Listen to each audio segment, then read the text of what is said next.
Thus, many Hmong ended up in the US.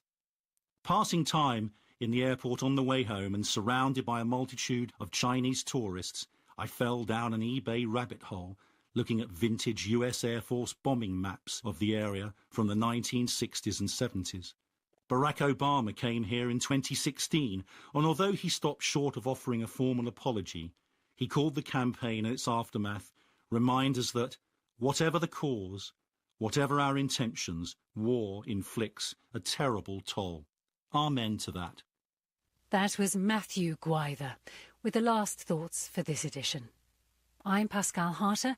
The producer was Polly Hope, and you can hear more of the real lives behind the world's headlines, including the anxiety among voters in Poland about the war in Ukraine, on the From Our Own Correspondent podcast. And we'll be back again with fresh stories next weekend here on the BBC World Service. That was the BBC programme From Our Own Correspondent. I'm Saroja Coelho. Have a great day. Well, good morning, Manitoba, and hello, Winnipeg. I'm Marcy Marcusa. This is Information Radio. We're live downtown, and great to be back with you. A big thanks to Margot Watt, who was filling in for me last week, and to Corey Funk, and of course, Kevin and Abby, all helping out with the program as usual. It is -2 in downtown Winnipeg right now, and we're going to have an active day weather-wise. So today in Winnipeg, we are expecting that we're going to become cloudy this morning with periods of snow and blowing snow, and even a risk of freezing rain into this afternoon. It's going to be a bit of a messy one. We've also got a snowfall warning for the central part of the province with about 10 centimeters expected by the end of the day. The morning show on CBC Information Radio until 8:37 this morning. Our YouTube producer is Mr. Kevin Nipatable, waving hello to you today. Also in our control room, Mr. Abby Adeyemi behind the controls, our technical producer, and he'll be covering weather on air. Covering the commute and directing the show this morning, May McKillop is in. Good morning to all you guys in our control room. Let's go over to Heather Wells, who's in our news center today. Of course, big news across Canada and a new leader on two fronts. Hi, Heather. Good morning. Yes, federal Liberals voting overwhelmingly for Mark Carney to take over as their new leader. The former governor of the Bank of Canada and Bank of England will replace Justin Trudeau. He'll be sworn in as Prime Minister in the coming days. Now, the president of the Manitoba Métis Federation says Carney is best suited to take on Donald Trump. David Chartrand points to Carney's credentials as an economist. So we'll hear more local reaction.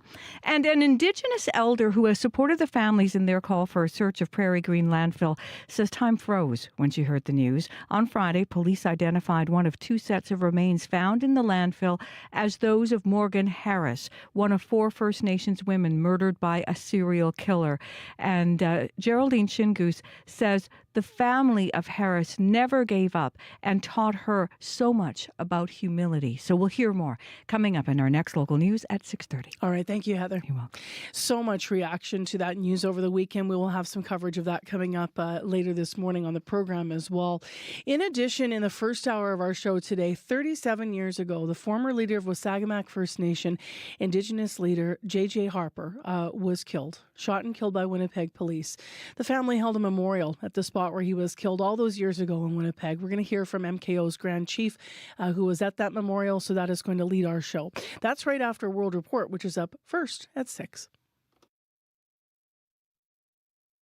Today on Q with Tom Power. In the new political thriller 0 Day, the British actor Dan Stevens plays the role of a conspiracy theorist political commentator. Dan will tell you what it took for him to get into this role and why he's down to try anything, especially when it's opposite one of his heroes, Robert De Niro. I'm on to you, Georgie.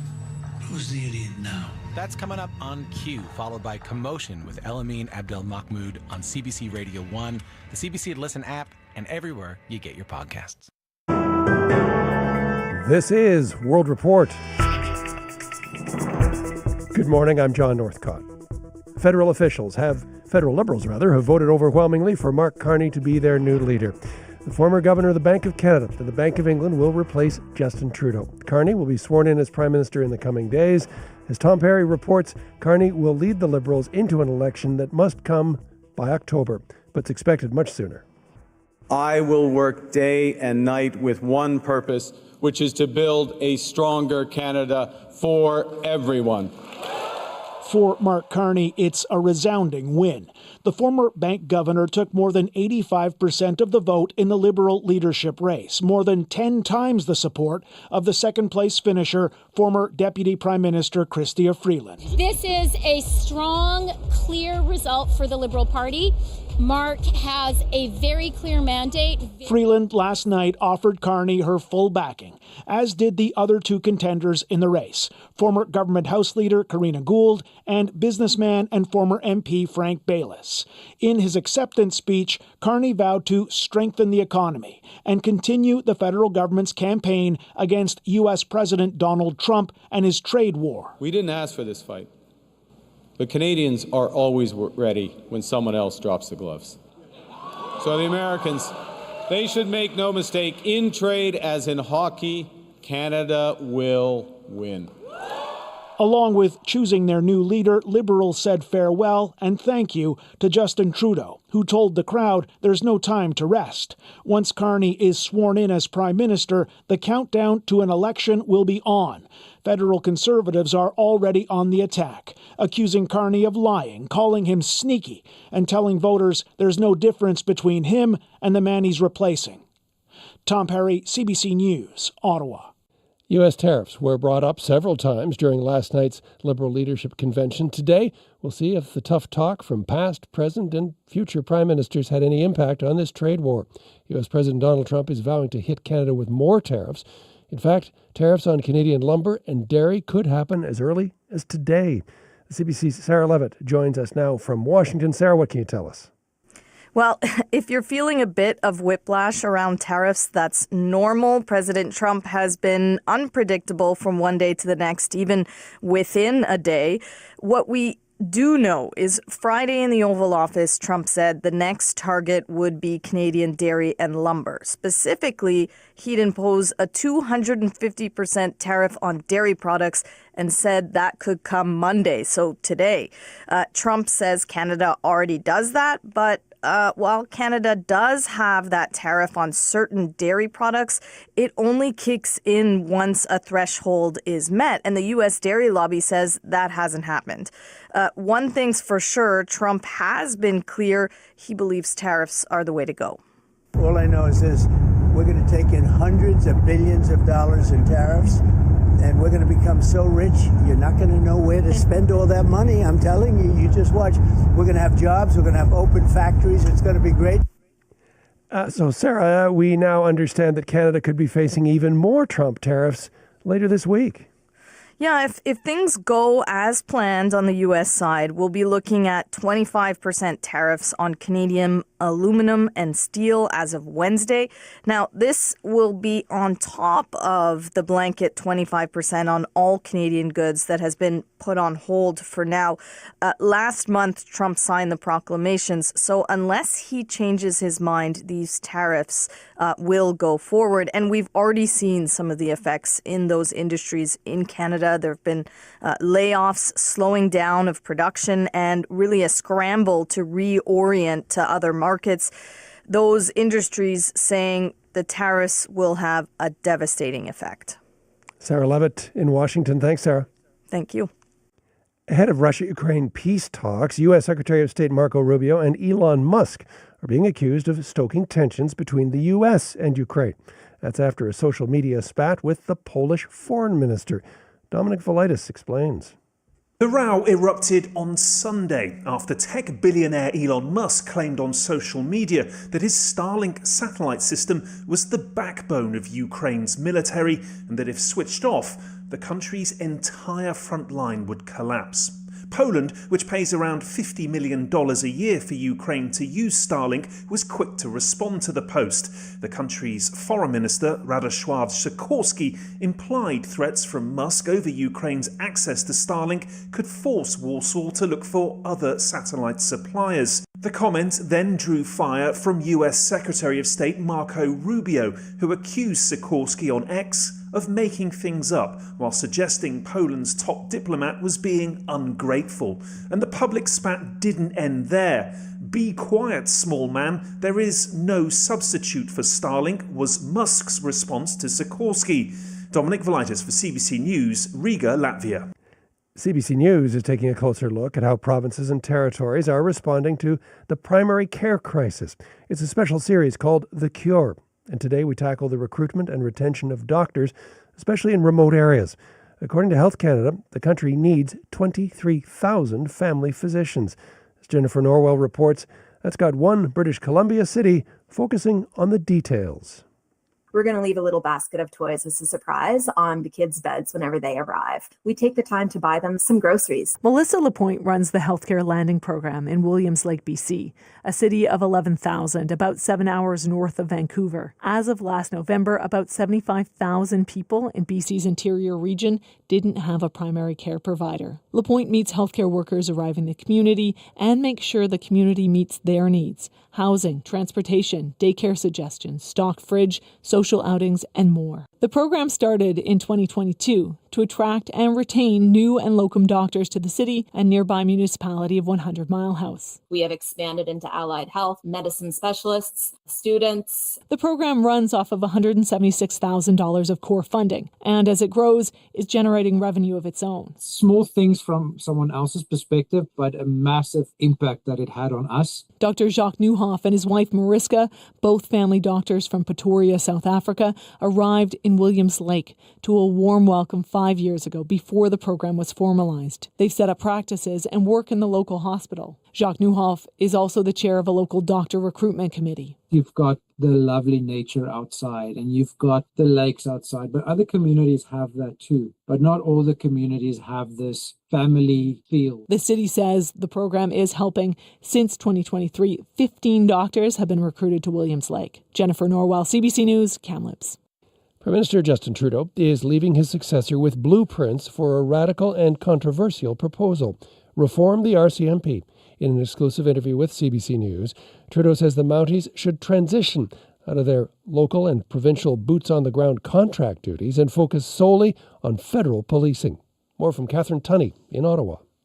I was raised on the Mad Trapper of Rat River stories. Mounties always get their man. I mean, this idea of the Mounties as something that is iconic and core to who Canada is. Iconic, but in the Prime Minister's view, overworked and struggling. In some of his final hours in office, Trudeau sat down with CBC News, arguing for a radical shift in how the RCMP operates. It's time, he says, for the Mounties to end local frontline policing in provinces across the country and shift its focus nationally to some of the most serious crimes in Canada, like terrorism, foreign interference, and organized crime. We know we have an extraordinary institution, but I know, for having seen it, that the RCMP is strained, and we've all seen it, in dealing with the level of threats and the new reality of a much more dangerous world. Calls to reform the RCMP have been building for years, perhaps never as intense as after the 2020 mass shooting in Nova Scotia. Report after report have suggested the RCMP is too big, its focus too split to best serve Canadians. So the timing of Trudeau's white paper and the final days in office, with an election looming, will garner criticism. This isn't me trying to jam something out the door. We're at a moment where we have to bring Canadians into this conversation. Trudeau did not answer if he's raised his proposal with his successor, only saying this is a vision more than one leader will need to take on. Catherine Tunney, CBC News, Ottawa.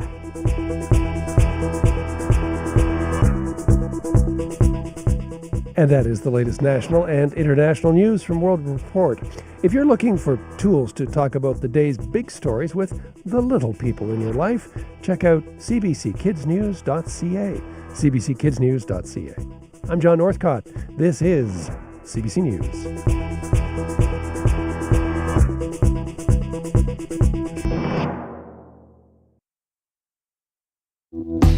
-3 in Winnipeg this morning. Welcome to your Monday morning show here on CBC. I'm Marcy Marcusa. Great to be back with you on 89.3 FM, 990 AM on the app and YouTube. Thanks for being here. We are going to see a little bit of cloud cover, some snow this morning, and some significant snow in central Manitoba arriving. So we'll get into that in a moment. Hopefully you had a great weekend. And a big thanks to Margot Watt for covering here in the host chair last week for me and helping out as I was off ill. All right, let's talk about the big news this morning. We have a Prime Minister designate, so much to analyze there. What did happen in this race? And also what happened with the results of Chrystia Freeland, not even cracking double digits in terms of support, just 8%. And where do the Liberals go from here? Where does our country go from here under the new Prime Minister, designate? So we'll find out all with a feature interview. I know you've heard the news, obviously, on World Report, but much analysis to come. So stay tuned for that. Also, on the local front this hour,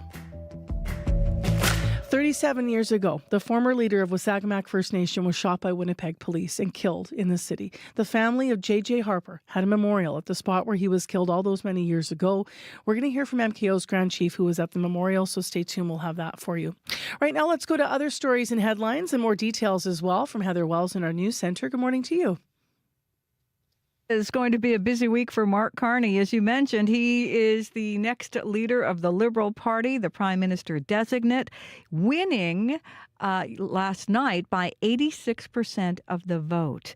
The former governor of the Bank of Canada is new to politics and expected to call an election sooner rather than later. We're going to hear from some local reaction coming up as well. Manitoba PC leadership candidate Abhi Khan is not supporting his interim party leader's apology, saying last week the interim leader, Wayne Iwascu, said the party made a mistake by refusing to search a Winnipeg area landfill for the remains of 2 murdered First Nations women. Abhi Khan says he wouldn't call that decision a mistake, saying it was based on information available at the time. We're going to hear more on that as well throughout the morning here. Our next local news coming up at 6:30. All right, thanks, Heather. You're welcome. Okay, let's get into what's happening in the weather forecast.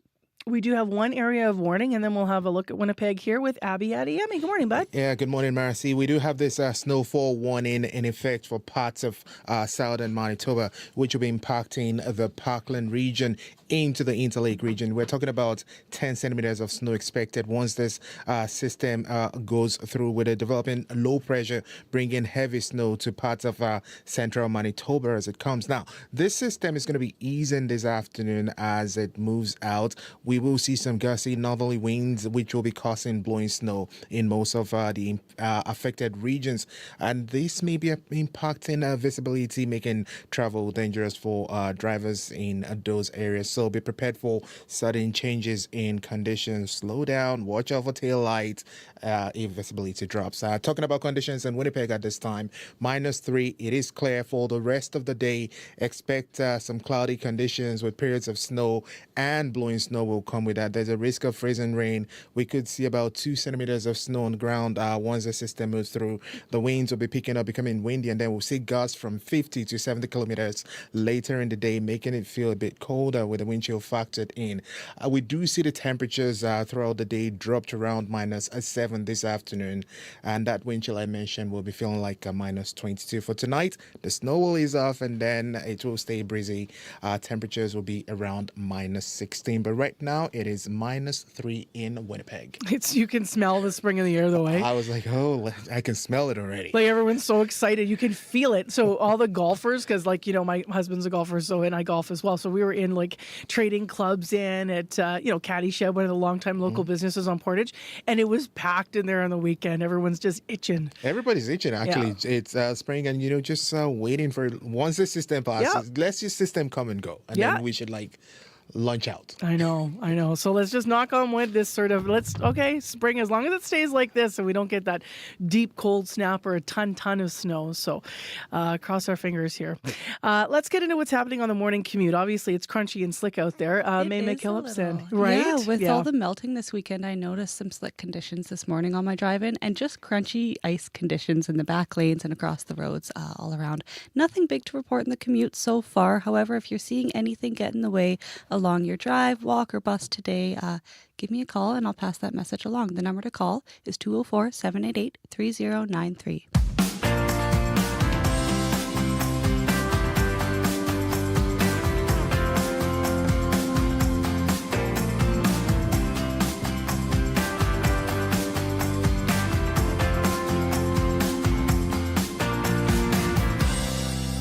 Well, what a moment it was. It was one of those moments, and you might be able to answer, if you're old enough, where were you when you heard the news? I'm talking about 37 years ago when J.J. Harper was shot and killed by Winnipeg police here in the city. J.J. Harper, the former leader of Wasagamak First Nation, the executive director of the Island Lake Tribal Council, and a leader in Manitoba's Indigenous community. The case sparked outcry from the Indigenous community all across Canada, all across this nation, as racism was at the forefront of the case. The officer who shot J.J. Harper was found not guilty of any wrongdoing in his death. His family and community put together a memorial to celebrate his life over this weekend at the very spot where he was shot in Stanley Knowles Park. CBC's Zubina Ahmed was there. She spoke with MKO's Grand Chief Garrison Settee. Here's what he's had to say. I think this is a very special day to commemorate the life and legacy of J.J. Harper. And it has been 37 years, and we still continue to honor his legacy for the significance of what happened to him. And in that time, there was unfortunately, a victim of racial profiling and a victim of racism in the system that really unfortunately took his life. So those are the things that we remember. But also we have come a long way, and then we continue to ensure that justice is there for our people.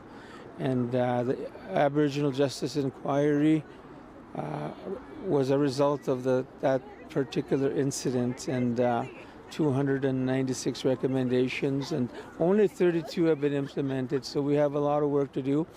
But I remain optimistic that we continue to pursue reconciliation and that we ensure that First Nation people are treated fairly and equally when it comes to justice, and also when it comes to policing in the city of Winnipeg. We want to ensure that there's no more racial profiling, and that Indigenous people being shot by police is something that we don't take lightly, and it's something that should not happen. And I think that we have a long way to go before that, but we remain optimistic, and we want to work with the justice system. We want to work with the Winnipeg Police. We want to work with the RCMP to ensure that the justice is being served and that we're doing things that is fair and ethical. And do you think that justice is being served?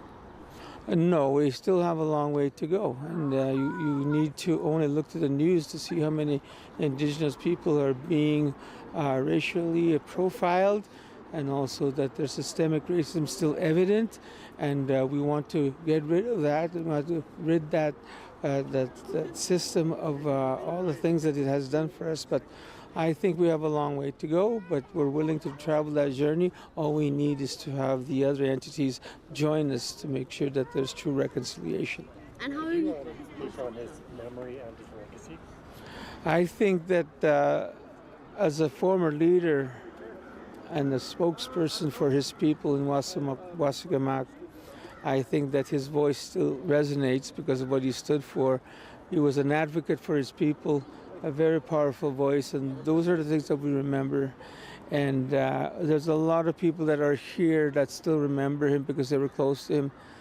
They were part of his life, and his family is here, his wife is here. So this means that his life mattered to them, but it still matters to us.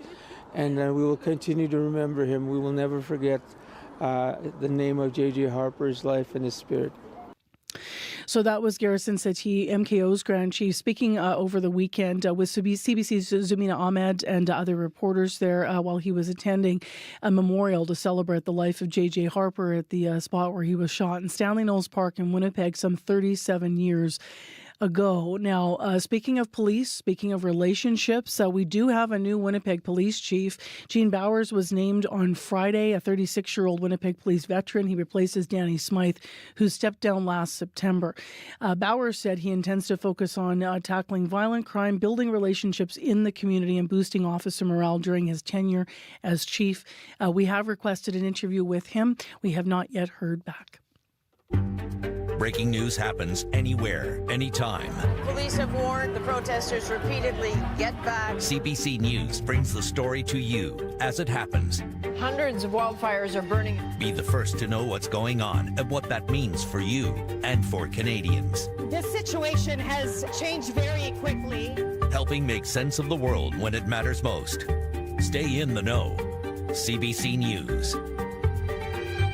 Well, it certainly matters right now a lot as we face down these U.S. tariffs, and we constantly have these different deadlines. Of course, this week, March 12th, is the steel and aluminum tariff threat on Wednesday, so we'll see what's going to be developing in that story. Well, my next interview is related to the tariffs. The Canadian Association of Fire Chiefs is breathing a sigh of relief, at least for now. The U.S. decision to a temporary 30-day pause on some of the tariff action, the ones we were expecting, that we had, I guess, for a day, is across Canada now. So there's this 30-day pause. What it means, though, is that fire chiefs currently not facing the hardship of U.S. counter tariffs and higher prices for essential equipment in this moment. So they get a pause on that. But just like a lot of industries in the country we're talking about, fire safety professionals are still feeling anxious. They're worried about when the U.S.-Canada trade war might heat up again. Paul Boissonneau is a board member with the Canadian Association of Fire Chiefs and the Fire Chief of Oakville, Ontario, and with us via Zoom. Good morning to you. Good morning. Thanks for having me. So can you just sort of explain what I just attempted to explain just in a sentence, but how the U.S. tariffs, if they were to come in place, and should they come in place in the future, how they would affect equipment? Yeah, absolutely. So first and foremost, the Canadian Association of Fire Chiefs is all in for Team Canada when facing this issue. The proposed tariffs have a huge impact on cost of fire and emergency and fire and life safety equipment across this country, and we need measures to mitigate their impact. Most fire and emergency equipment are sourced from the U.S., and we do commend the federal government for establishing a tariff remission process to which we will be applying. What further challenges us is that we're looking down the barrel of a wildfire season 2025, and we are still yet to get our National Fire Administration advocacy piece across the finish line. And that role that a National Fire Advisor could play as a trusted voice to parliamentarians to ensure that policy, prevention, mitigation, and response coordination all takes place, that needs to happen immediately, and it's long overdue. What does a tariff remission process mean? So the tariff remission process is a timeline where government accepts information and data on what sectors are potentially affected by tariffs and what the impact could be. Over 90% of our personal protective equipment, so our boots, gloves, turnout gear, or bunker gear, our auto extrication equipment, so jaws of life, cutters, spreaders, our self-contained breathing apparatus that is so vital for the health and safety of firefighters, and fire apparatus. Though we do have some manufacturers in Canada, the cab and chassis, so if you could think of the front part of the fire truck that is driven and ridden by firefighters, and then the pumps for those all come from the U.S. So it could have a significant impact on the fire sector should these tariffs come into play. And we've done our due diligence from the Canadian Association of Fire Chiefs. We've done our Great Canadian Census. We know that over 60% of the fire departments here in Canada, which is 3,200, 60% have indicated that they've deferred purchases for over 2 years. And 20% of them have indicated that they are using equipment that is outdated and not by industry standards. So the tariffs will just further exacerbate this issue. So what do you say to Prime Minister designate Mark Carney this morning, who's going to be resetting everything and reevaluating about the top priorities? Obviously, as you've already alluded to, trying to have that national body that would come together for firefighting, go through and be developed officially. But what about on the equipment side? If we're going to have this back and forth and uncertainty, do you want to see an investment in equipment, sooner rather than later, so it's in this country? Yeah, so back to your first point, what do we say to them? Well, first we say congratulations, and that we're looking forward to working with you. The Canadian Association of Fire Chiefs we're pragmatic, we're not political. Respectfully, wildfires, as an example, they don't care who's in charge in Ottawa, but hopefully who's in charge in Ottawa cares about wildfires. So we are hopeful that our early correspondence, our early engagement, we've been engaged with all parties since the first discussion on tariffs ever emerged, and we have been very very much sharing data and information towards this remission process. So first and foremost, in the short term, we want to try and secure, where possible, either savings or the exclusions for some of our equipment, or some bulk ordering processes. We have a task force ready to engage with the government. We're hopeful that the values that is seen by comparator countries for a National Fire Administration can be seen with Mark Carney very, very early on, and hopeful to get this across the finish line. We feel that we're very, very close, and we're hopeful that we don't get caught up in a political process. And I don't know why it hasn't been instituted to this point, but hopeful that it can be done in a very, very short time period. Thank you for your time this morning. Thanks so much. That is Paul Boissonneau, the Secretary for the Canadian Association of Fire Chiefs Board of Directors and Fire Chief of Oakville, Ontario, raising some interesting challenges as they worry about the tariffs coming in and looking at the equipment that a lot of it, as he mentioned, will come from the United States. Well, next, let's continue talking about the big story nationally politically, which is that the Liberal Party has announced that the former Bank of Canada Governor Mark Carney is its new leader. The vote coming last night, and he will be the Prime Minister designate. But before handing over the role, Prime Minister Justin Trudeau made his last major speech as the party's leader. Here's a bit of what he had to say. So let us not dwell on all the great things we've achieved over the past 10 years. Let us aspire instead to achieve even more over the next 10 years and the decades to come. Let us remain steadfast, defiant, and united. And let us not just think about our party, let us prove our love of country.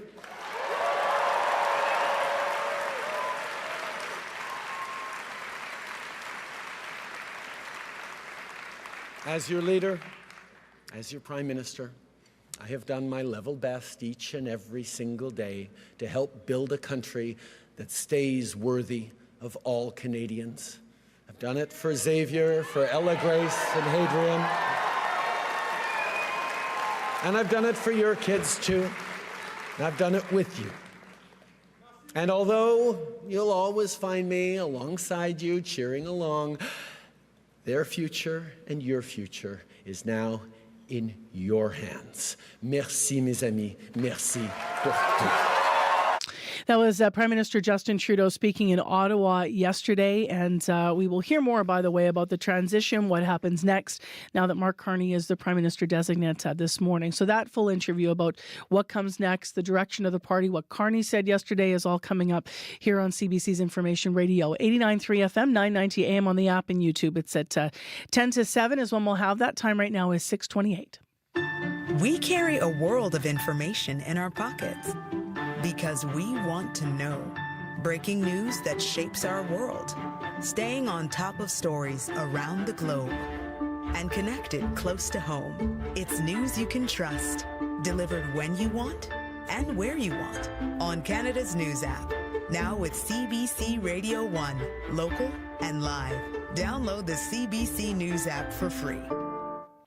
I'm Marcy Marcusa with our team here at Information Radio. So Kevin Ipatebo and Abby Adeyemi and May McKillop behind the glass this morning. We'll go to Heather Wells in our news center momentarily to find out what's developing this Monday morning. Quite a lot, as you likely know. I want to mention we have business news ahead as well. Christley Ramlicam will join us. Canada's oldest retailer, Hudson's Bay, has filed for creditor protection now, so we'll find out what's going to happen next there. Also, there's been so much talk about tariffs from the United States. I want to mention that now another country is planning on putting tariffs on Canada. So China has now announced they're looking at tariffs. We're going to find out what that might mean. That's coming up with Christley Ramlicam in our business news. Just a note on the weather out there this morning. It will become partly cloudy and then some periods of snow. Right now, if you're commuting, should be pretty dry out there in most spots. Of course, some of the sidewalks are still tricky, in particular those back lanes, still really crunchy and rutty. So obviously you probably figured out how to navigate your own. I don't know about you, but I get out of the ruts and try to get on the side and then hope I don't don't slide into the ruts like I'm on a roller coaster, so I can make the turn into my my driving. We have a parking pad at the back there, and sometimes it's hard to kind of get the car to go, giddy up, get out of the ruts. So we still have that situation this morning. Didn't quite get enough melting with those warm conditions yesterday because it was cloudy and warm, but not enough sun maybe. So you're still going to find the same conditions and a lot of running water out there. But obviously, otherwise it should be a decent commute to start the day here in Winnipeg at least. Make sure you call us if you have any updates at 788-3093 though. Right now, your CBC Winnipeg News. This is CBC News. Good morning. I'm Heather Wells in Winnipeg. At 6:30, it's -3, but just watch the weather take a bit of a turn. Not at all like the weekend where we saw melting. Today, we're going to see some fresh snow. Periods of snow and blowing snow, about just 2 centimeters or so, but that wind is going to be very strong from the north, gusting to 70 this afternoon. Temperature falls to -11. If you're in western Manitoba or parts of the Interlake, you are under a snowfall warning today. Up to 10 centimeters is possible.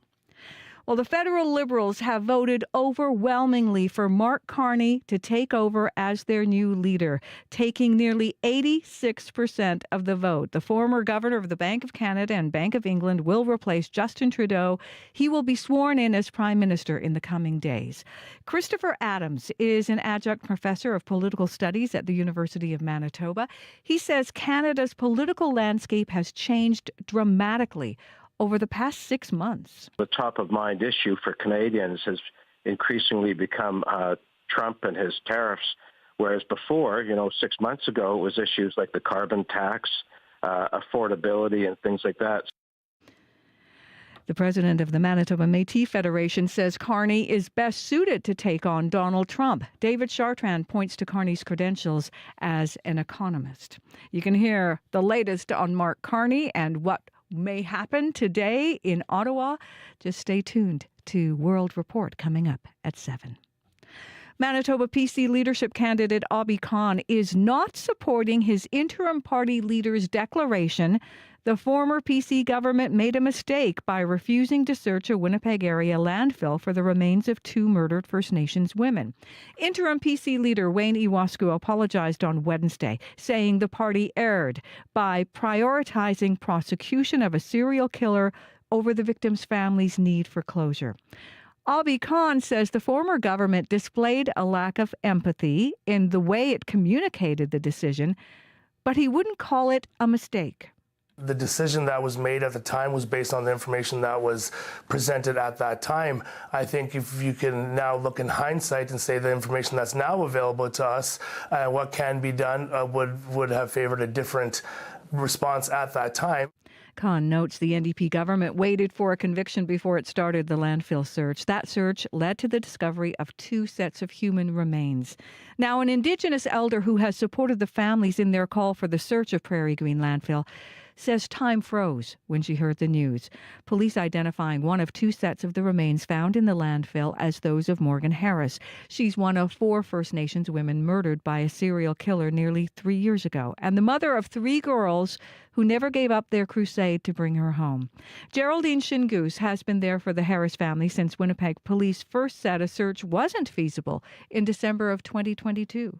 They taught me so much about humility, being humble, and always the focus was to bring Morgan home. That was the main focus. Shingoose wants to thank the late Assembly of Manitoba Chiefs Grand Chief Kathy Merrick, Grand Chief Kyra Wilson, and the community, who she says always listened when others didn't. Garrison Satie, Grand Chief of Manitoba Kuwaitanawi Okamakinak, the Northern Chiefs Groups, calls this nothing short of a miracle. My heart goes out to the families. My heart goes out to all the people that knew her. In one way, I am happy that they found the remains because it'll bring closure to the families. Satie commends the Premier for allowing the search to happen.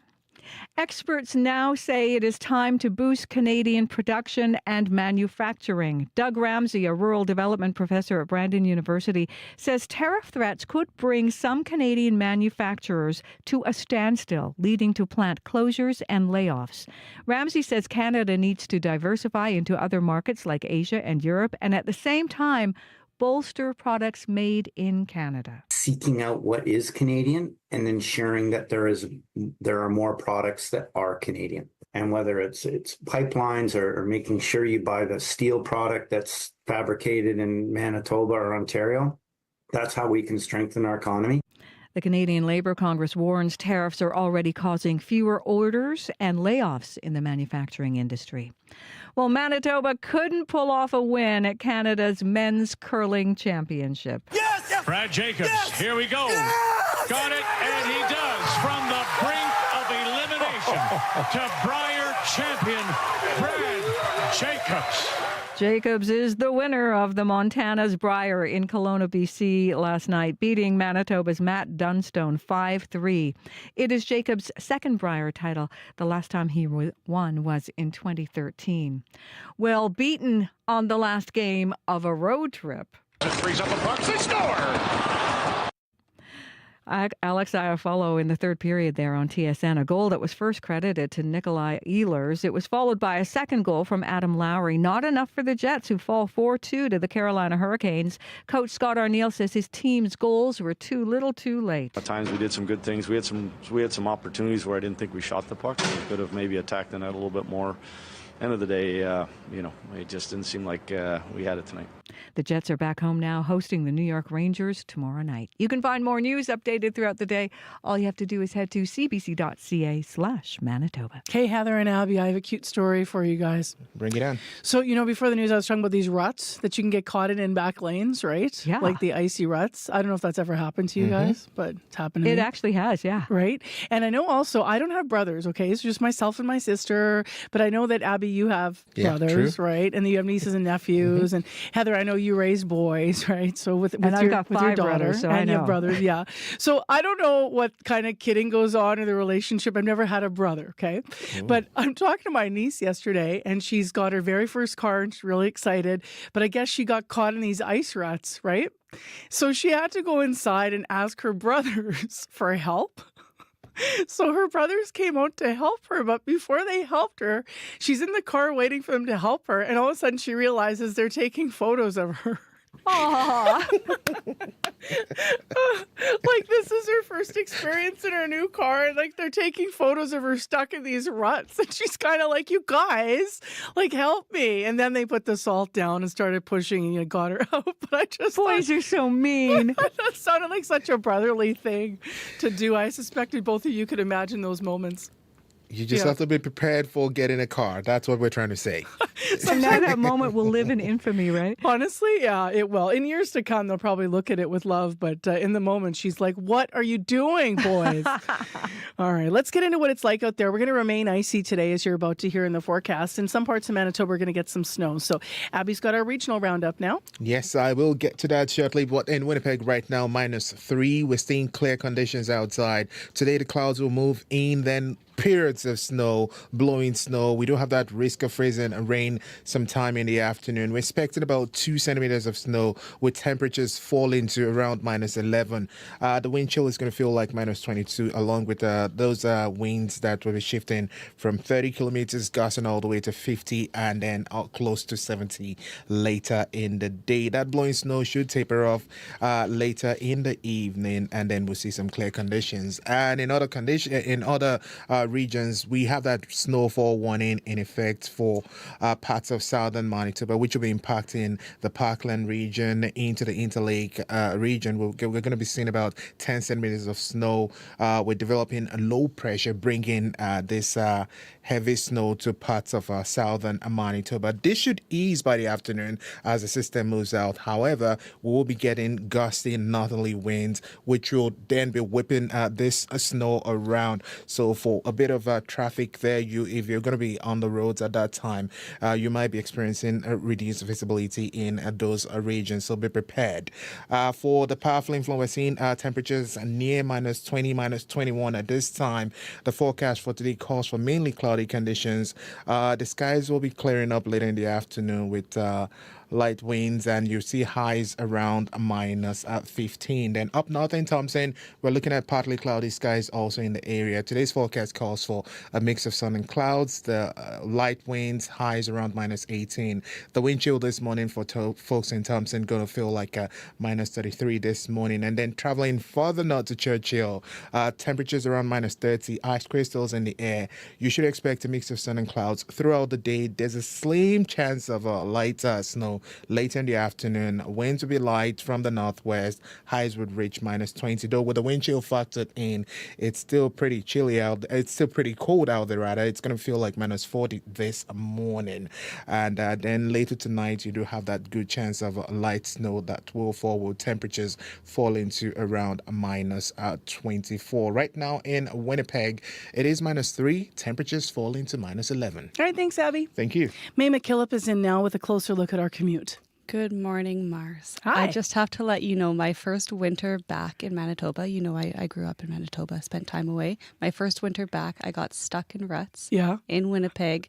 And I swear I went for 10 minutes, 5 kilometers down the road, just trucking along, trying to get out, but could not get out, so just stayed in. How'd you get out in the end? I think in the end I pulled up to, this was on side streets in the West End, and I pulled up to a stop sign and turned off onto St. Matthews, or one of the ones that wasn't as when it's almost half a foot deep. Sometimes when you try to get out of them, it'll spin your car, especially if you don't have winter tires. I've seen that happen. I had that happen 2 years ago to myself. So it's pretty stressful out there. You'll figure out how to navigate it. And it seems like it shouldn't be that big of a thing because it's just a little ice divot in the road, but you really do get stuck if you don't have great tires. We're full on on tracks, right? It's you're on the rails. Yeah, you are like the roller coaster. So that's the morning drive. What about otherwise? Are we hearing any problems? I'm not hearing anything on the commuter line. I'm not seeing too much happening on 511 Manitoba highways, but I would love to hear about anything happening on the commute, anything getting in the way. Feel free to give me a call and I'll pass that message along. The number to call is 204-788-3093. All right, thanks, May.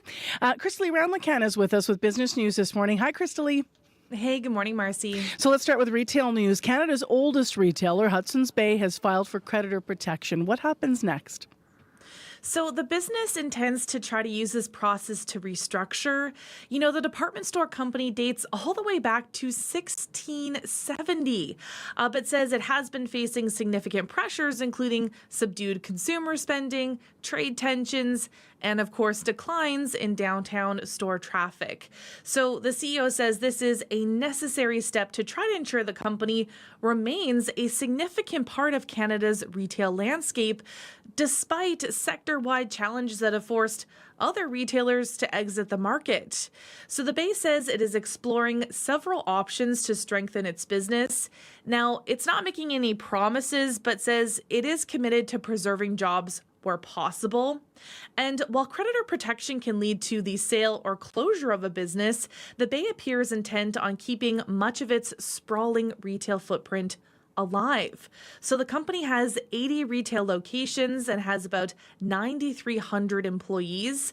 So the company is negotiating with potential investors right now and is hoping to secure other financing.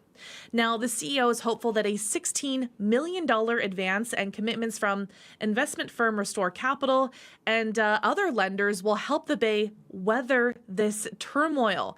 But, court documents show the business is having trouble making payments to landlords, service providers, and vendors, and has had to even defer some payments for months now. And as of Friday, the document said the company would be just days away from failing to meet its payroll obligations if it didn't receive more funding. Let's go to another story. There's been so much talk about tariffs, of course, from the United States, and now another country is planning on putting tariffs on Canada. Yeah, that's right. So China announced tariffs on over $3.7 billion worth of Canadian agricultural and food products on Saturday, retaliating against levies Canada introduced last year. So Canada put a 100% duty on China-made electric vehicles and 25% tariffs on steel and aluminum products. And China says the measures violate World Trade Organization rules and severely harm China's legitimate rights and interests. So these tariffs are scheduled to take effect on March 20th.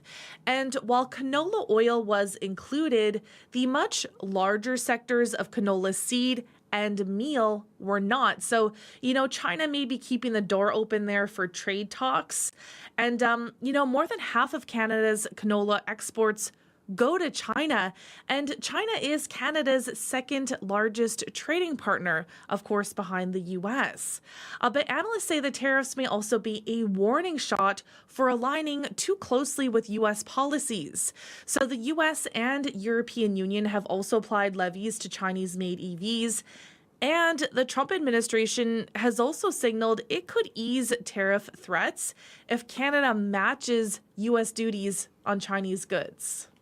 Just while you're talking about the U.S., what is the latest then on tariffs from the U.S., just to remind people about the significant dates ahead and such? Yeah, I mean, the news is always changing with this, but the latest that we know is that tariffs on Canadian dairy and lumber may not arrive until next month now. So that's according to interviews from President Donald Trump and his top commerce official over the weekend. So on Friday, remember, Trump threatened he may hit Canadian lumber and dairy with reciprocal tariffs, which he said could come within days. But U.S. Commerce Secretary Howard Lutnick told NBC's Meet the Press yesterday that the tariffs on Canadian dairy and lumber will wait until April. But Lutnick says those 25% tariffs on steel and aluminum imports will take effect this Wednesday as scheduled, though. And in a taped interview with Fox News, Trump said his plans for broader reciprocal tariffs will go into effect as of April 2nd. So that's what he's saying right now. What do we know about the markets this morning? So in Europe, markets are reversing course. So Germany, the UK, and France are all down. In Asia, markets are mixed. Japan is up. Shanghai and Hong Kong are both down. Oil is up 29 cents to $67.32 US per barrel. Gold is down $13.90 to $2,896.60 US per ounce. And the dollar is down 0.02 of a cent to 69.6 cents US. All right, Crystal Lee, we'll talk to you again tomorrow. Thank you. Okay, thanks, Marcy. That's Crystal Lee Ramlicam with Business News.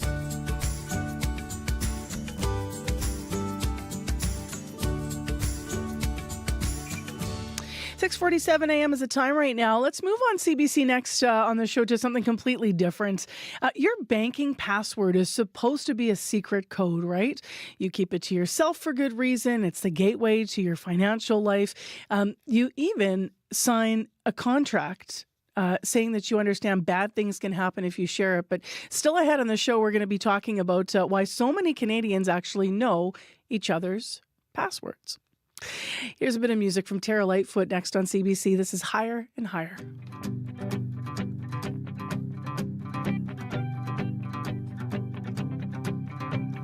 We kissed in the kitchen, standing over dishes that never got done. Say, you know that these blues will follow you each place you run. You held me in the hallway. You told me I would always be yours somehow. And when it gets too late, these tired-eyed blues wanna talk it out. I'm just a child in your arms, watch me turn and run. I am not the one you're dreaming of. Oh, do you feel empty-handed and you don't understand it? You cannot forgive it, you cannot forget it. Did you get what you wanted? Castle tumbled to the ground. Oh, come back down.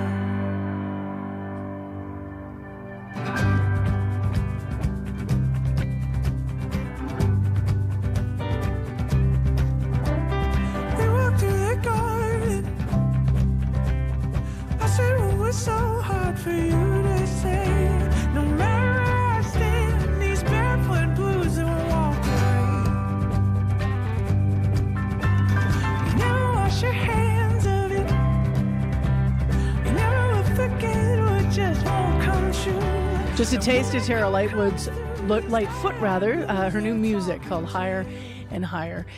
This one is a first for her. She co-wrote it with Los Angeles-based singer-songwriter Tyler Chester.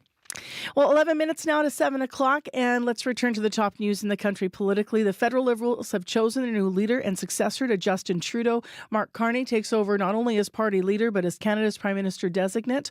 Here's a bit of what Carney had to say last night in his victory speech. Canadians know that new threats demand new ideas and a new plan. They know that new challenges demand new leadership. Canadians want positive leadership that will end division and help us build together.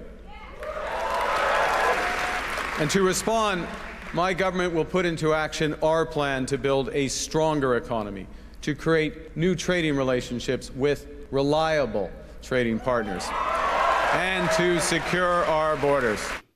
Now let's talk about what this all means for the Liberals and for Canada going forward. Sarah Ritchie's with us, federal politics reporter with the Canadian Press. Good morning. Good morning. So I just want to ask you to start with we just heard a little bit of Mark Carney's speech last night, but what do you think his overall message is, not just for the Liberals, but for all of Canadians last night? Because that was just a portion of what he said. Yeah, it was a pretty long speech. I think he was trying to do a couple of different things, and he hit on some of those points in that clip that you just played. So you heard him talking about my government will do this to build a strong economy. So I think one of the things is that he's trying to signal to the Liberals and to the people in the room that he will be a different leader from Justin Trudeau, that it's time to move on from the last 10 years, almost 13 years of Justin Trudeau's leadership, and to sort of create a different version of the Liberal Party. But more broadly, he was also talking to Canadians. You heard him talk about positive leadership and ending division. I think that was a little bit of a nudge about Pierre Poilievre and the Conservatives. You heard him talking throughout the speech about the way that he's going to try to handle the existential threat from Donald Trump. And that's sort of the thing that loomed over everything, is this idea that Canada and Canadians need to be ready for not only a different government, but for a different time. Our place in the world and our relationship with our largest ally and trading partner is rapidly shifting under our feet. And Mark Carney was trying to tell Canadians that there are going to be things he will do that will be different and will be challenging, and that he has a plan to try to meet that moment. You know, I think in terms of the message to Liberals, there was a very interesting moment in his speech last night where he was talking about Justin Trudeau's legacy, and then very quickly he talked about the things that he's going to do first. Yeah. And one of those Are you talking about scrapping the carbon tax and taking off right. the capital gains tax? And I thought he looked at him after he said that almost. I thought so too. You know, the camera in the room panned to Justin Trudeau, who was sort of grim-faced, trying to keep a smile on, and the rest of the room was wildly cheering and applauding. So I think that's a signal, right? This is where the Liberals are headed. They're headed in a different direction. What does the choice of Carney to be leader headed about what that direction might be? Well, I think it's going to be a lot less flashy than we're used to. You know, Justin Trudeau's, remember he came into power as Prime Minister in 2015 with a lot of celebrity factor, and there was a lot of a sort of aura around him in particular, and the party really had a lot to do with him and his personality. And I don't think we're going to see a lot of that from Mark Carney. That's just not really his style. You saw him last night. He was sort of more calm, more steady, more some people that I've heard talking about the speech last night said that they thought it was pretty flat. And that's a fair assessment. He's not going to be a super flashy leader. It's not going to be about Mark Carney as a personality, I don't think, as much as it will be about the vision that he thinks he has for this country. So I think that his prime ministership, however long it is going to be defined by trying to create a different path for the Liberals and also for the country. And you heard him talking about, trying to do different things. Like, I think ending the carbon price, the consumer carbon price, is a pretty significant policy change. The Liberals clearly seem to be very much on board with that. That win was not close. He won with over 85% of the vote of the people who chose the next Liberal leader. And I think that signals that the Liberals themselves were ready for a change. So what happens next in the transition to replace Justin Trudeau? And then I guess most Canadians are wondering how quickly could we be going to the polls? Yeah, I'm wondering that too. How quickly do I need to pack a bag? Listen, I think the next steps are pretty simple. So Mark Carney needs to put in place his team of key advisors and his prime minister's office. He needs to sit down with Justin Trudeau, and they need to determine what is the date of the transition. And then there's a little, ceremonial or procedural thing that will happen where Trudeau will go to Rideau Hall and tell Governor General Mary Simon that he is resigning and recommend to her that she invite Mark Carney to form a government. So he will need to be sworn in as prime minister, and he will need to swear in a cabinet at that time. That's when we'll kind of get a sense of, what kind of a government is he going to run? Will it be a smaller cabinet? Will some of the key ministers in Justin Trudeau's cabinet stay on in their current roles, particularly those who've been dealing with the Americans and heading to Washington to try to, shore up relationships and make inroads there?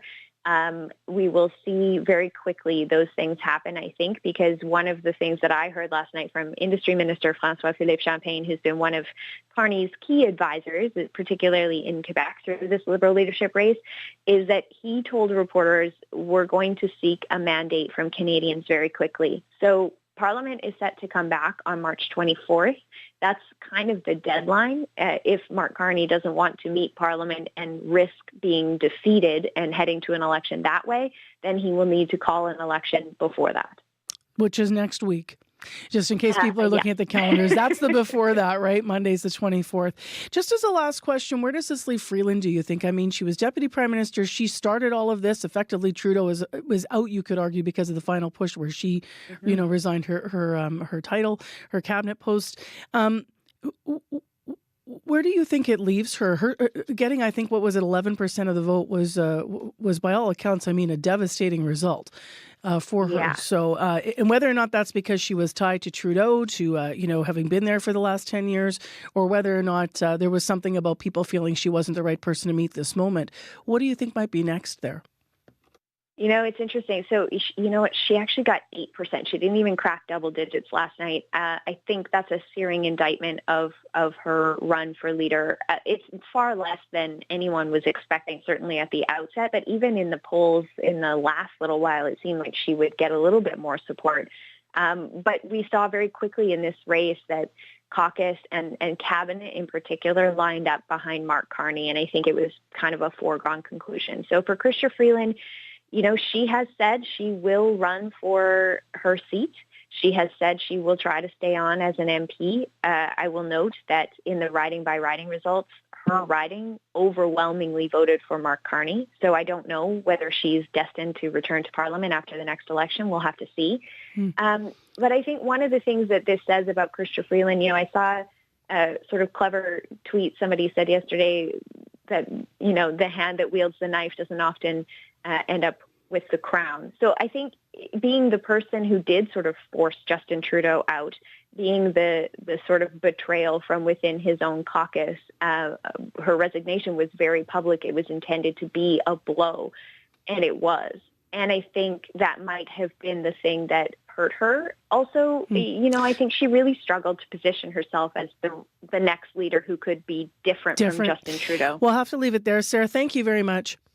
Of course. Thanks so much for having me. Sarah Ritchie is federal politics reporter with the Canadian Press. Let's go to our news center in Manitoba now for our headlines. Good morning. Yes, and we are going to hear some local reaction to Mark Carney's overwhelming win for the Liberal leadership yesterday.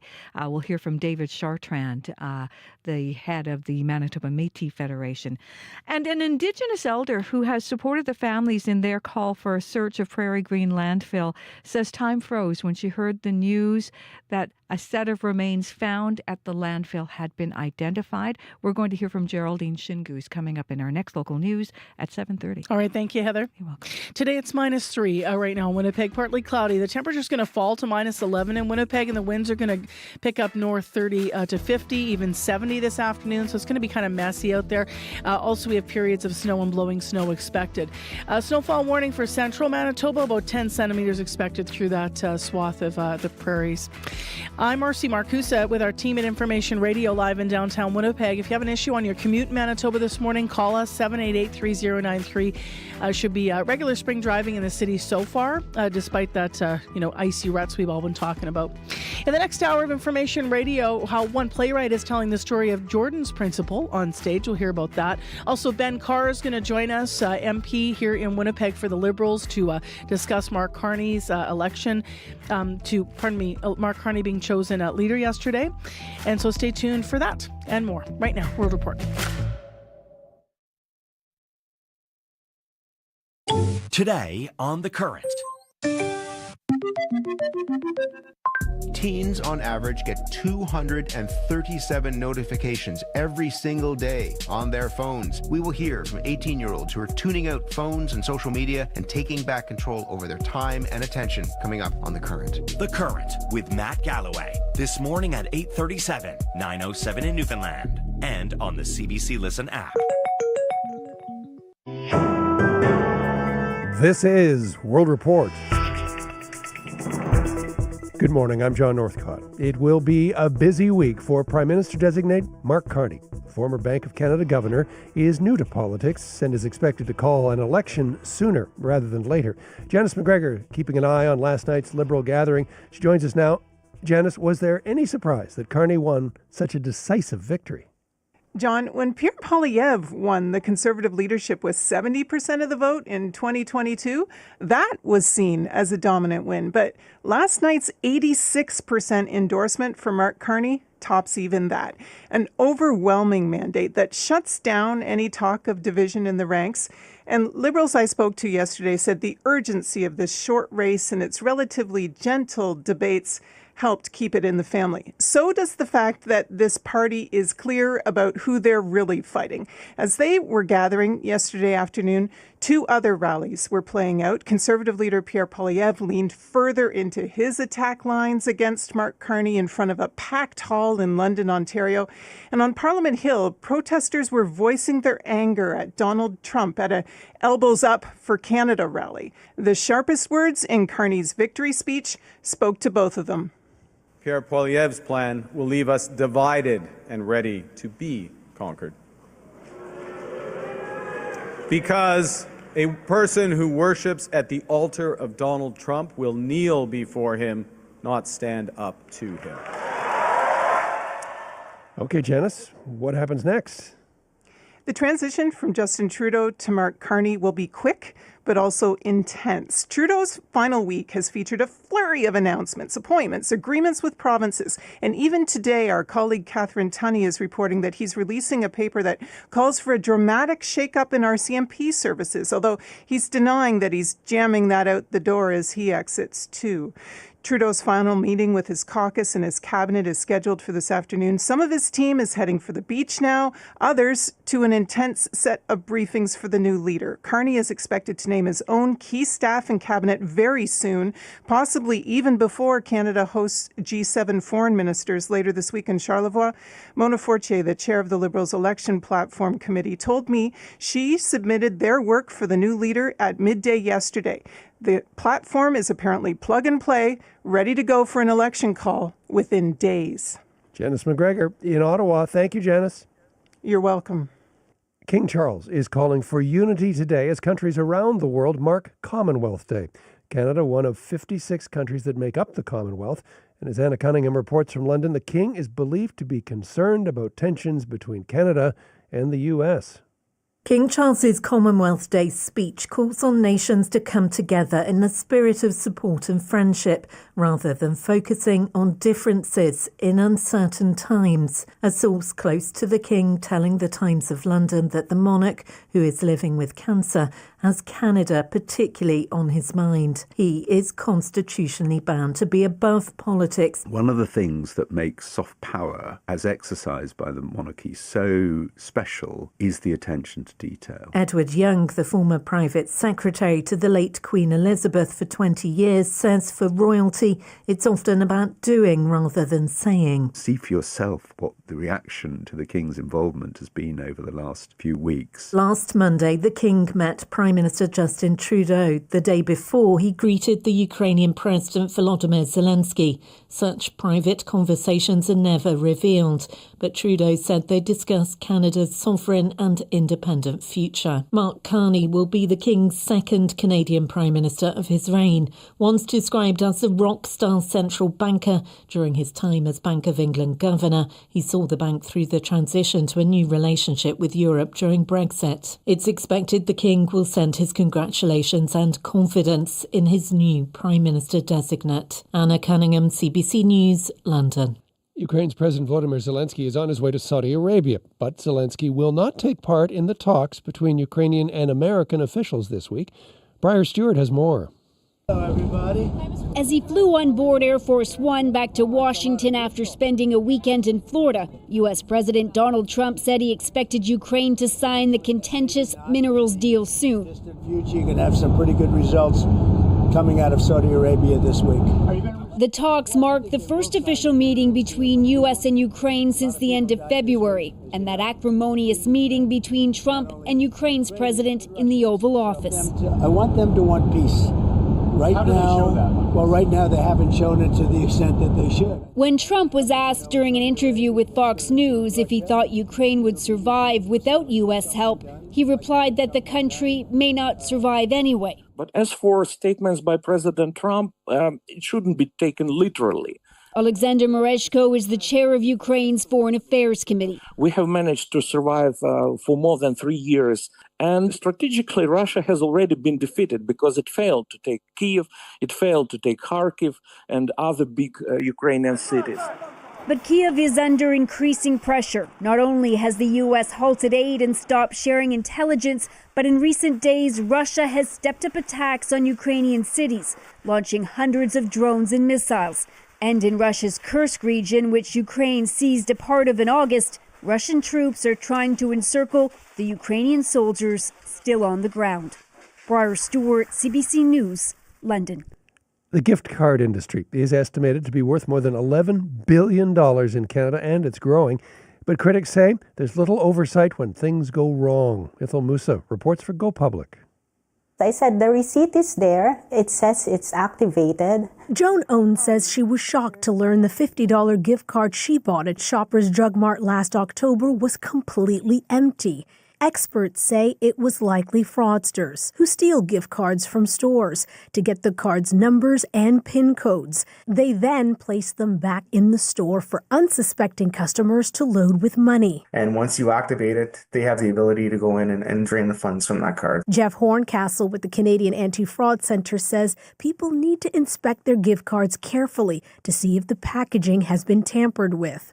Gift card scams are also a major problem in the U.S., where law enforcement officials have linked some of it to Chinese organized crime groups. We are at around 160 arrests at this point. Adam Parks with Homeland Security Investigations says these groups are also stealing from Canadians, like Joan owns. I just want the assurance that the gift card I'm purchasing is safe and it really has value on it. After Go Public contacted Shoppers Drug Mart, it offered to compensate Owens for her lost funds. The company says its employees are trained to recognize the signs of gift card tampering, but Owens says for now she'll stick to buying presents. Ithel Musa, CBC News, Toronto. Prime Minister Justin Trudeau is leaving his successor with blueprints for a radical and controversial proposal: reform the RCMP. In an exclusive interview with CBC News, Trudeau says the Mounties should transition out of their local duties and focus solely on federal policing. More from Catherine Tunney in Ottawa. I was raised on the Mad Trapper of Rat River stories. Mounties always get their man. I mean, this idea of the Mounties as something that is iconic and core to who Canada is. Iconic, but in the Prime Minister's view, overworked and struggling. In some of his final hours in office, Trudeau sat down with CBC News, arguing for a radical shift in how the RCMP operates. It's time, he says, for the Mounties to end local frontline policing in provinces across the country and shift its focus nationally to some of the most serious crimes in Canada, like terrorism, foreign interference, and organized crime. We know we have an extraordinary institution, but I know, for having seen it, that the RCMP is strained, and we've all seen it, in dealing with the level of threats and the new reality of a much more dangerous world. Calls to reform the RCMP have been building for years, perhaps never as intense as after the 2020 mass shooting in Nova Scotia. Report after report have suggested the RCMP is too big, its focus too split to best serve Canadians. So the timing of Trudeau's white paper and the final days in office, with an election looming, will garner criticism. This isn't me trying to jam something out the door. We're at a moment where we have to bring Canadians into this conversation. Trudeau did not answer if he's raised his proposal with his successor, only saying this is a vision more than one leader will need to take on. Catherine Tunney, CBC News, Ottawa.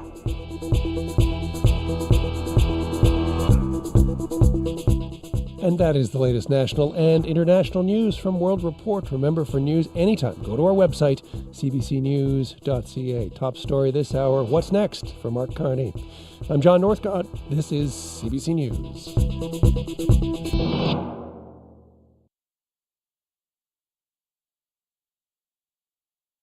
So what is next for Mark Carney? Well, we're going to find out from the perspective of MP in Manitoba, Ben Carr, this hour. You're on Information Radio. We're live in downtown Winnipeg. I'm Marcy Marcusa. This is CBC 89.3 FM, 990 AM on the app and on YouTube.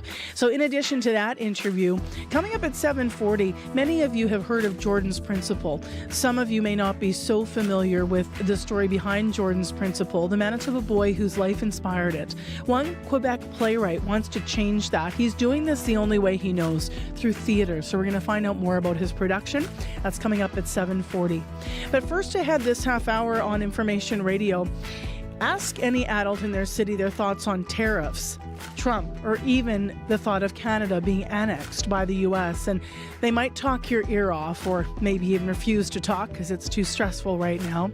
But what do Winnipeg preteens think about the recent news cycle? We're going to check in with a teacher this half hour about how this conversation is playing out in the classroom. Right now, let's go to Heather Wells, who has our news headlines this morning. Good morning. Good morning. Well, we're going to hear some local reaction to the selection of Mark Carney as the federal Liberals' new leader and Canada's incoming Prime Minister. The president of the Manitoba Métis Federation says Carney is best suited to take on Donald Trump. We'll hear more from him. And Manitoba PC leadership candidate Abhi Khan is not supporting his interim party leader's declaration that the former PC government made a mistake by refusing to search a Winnipeg area landfill for the remains of 2 murdered First Nations women. Interim PC leader Wayne Iwasko apologized on Wednesday. Abhi Khan says he wouldn't call that decision to not search the landfill a mistake, saying it was based on information available at the time. We'll hear more in our next local news coming up at 7:30. All right. Thank you, Heather. You're welcome.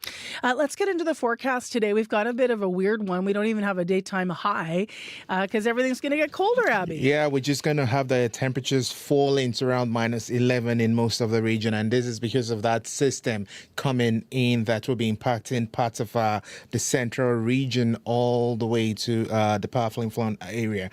Currently, Winnipeg -3 still. We're getting some clouds already. For the rest of the day, these cloudy conditions will come in. We will see periods of snow and some blowing snow. So if you're on the highway, prepare for some snow to whip around. And there's also risk of freezing rain somewhere in between. We should see about 2 centimeters of snow on the ground. This will be picked up by the winds becoming windy. That wind is going to be gusting all the way to 50, 70 kilometers later in the day. It will feel colder with that wind chill factored in. Then we see the temperatures drop to around -11 later today, and then tonight that snow that will sweep in sometime this morning should ease off, and our temperature will be around -16. In other regions, as mentioned earlier, snowfall warning in effect for part of southern Manitoba, which will be impacting the Parkland region into the Interlake region. So if you're in the Gimli area, you should be seeing some snow very soon. If you're traveling to the city from Gimli and out of the city, heading all the way to Ekla and Harbour region, this snow will be impacting your commute. Well, we're expecting about 10 centimeters of snow, and this should be some winds would come with that, blowing the snow around, which may be reducing your visibility. But for Brandon right now, -3. Churchill is still cold with temperatures well below the freezing point. So in summary, it's just a mix of blowing snow, and some sunshine may come in somewhere, but it's more about snow today. Right now, Winnipeg, -3. All right, thanks, Abby. Thank you. May McKillop has our commute details. Hey there, just coming off of what Abby was saying there. Throughout the morning, throughout the day, we might see some changing highway conditions, particularly with the falling snow, maybe some blowing snow, causing reduced visibility. I'll keep on top of that, looking at Manitoba Highways 511. If anything is getting in the way of your commute, whether you're walking, busing, biking, I'd love to hear about it. Give me a call, 204-788-3093.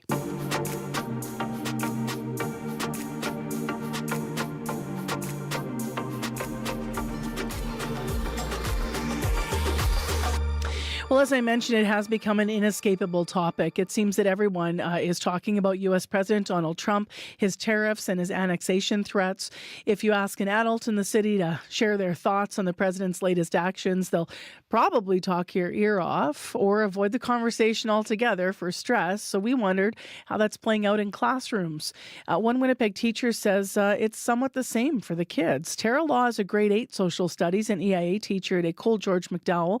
It's not unusual, she says, for kids in her classroom to talk politics. We've reached her to hear more about what her students are saying about the most recent news cycle. Good morning to you.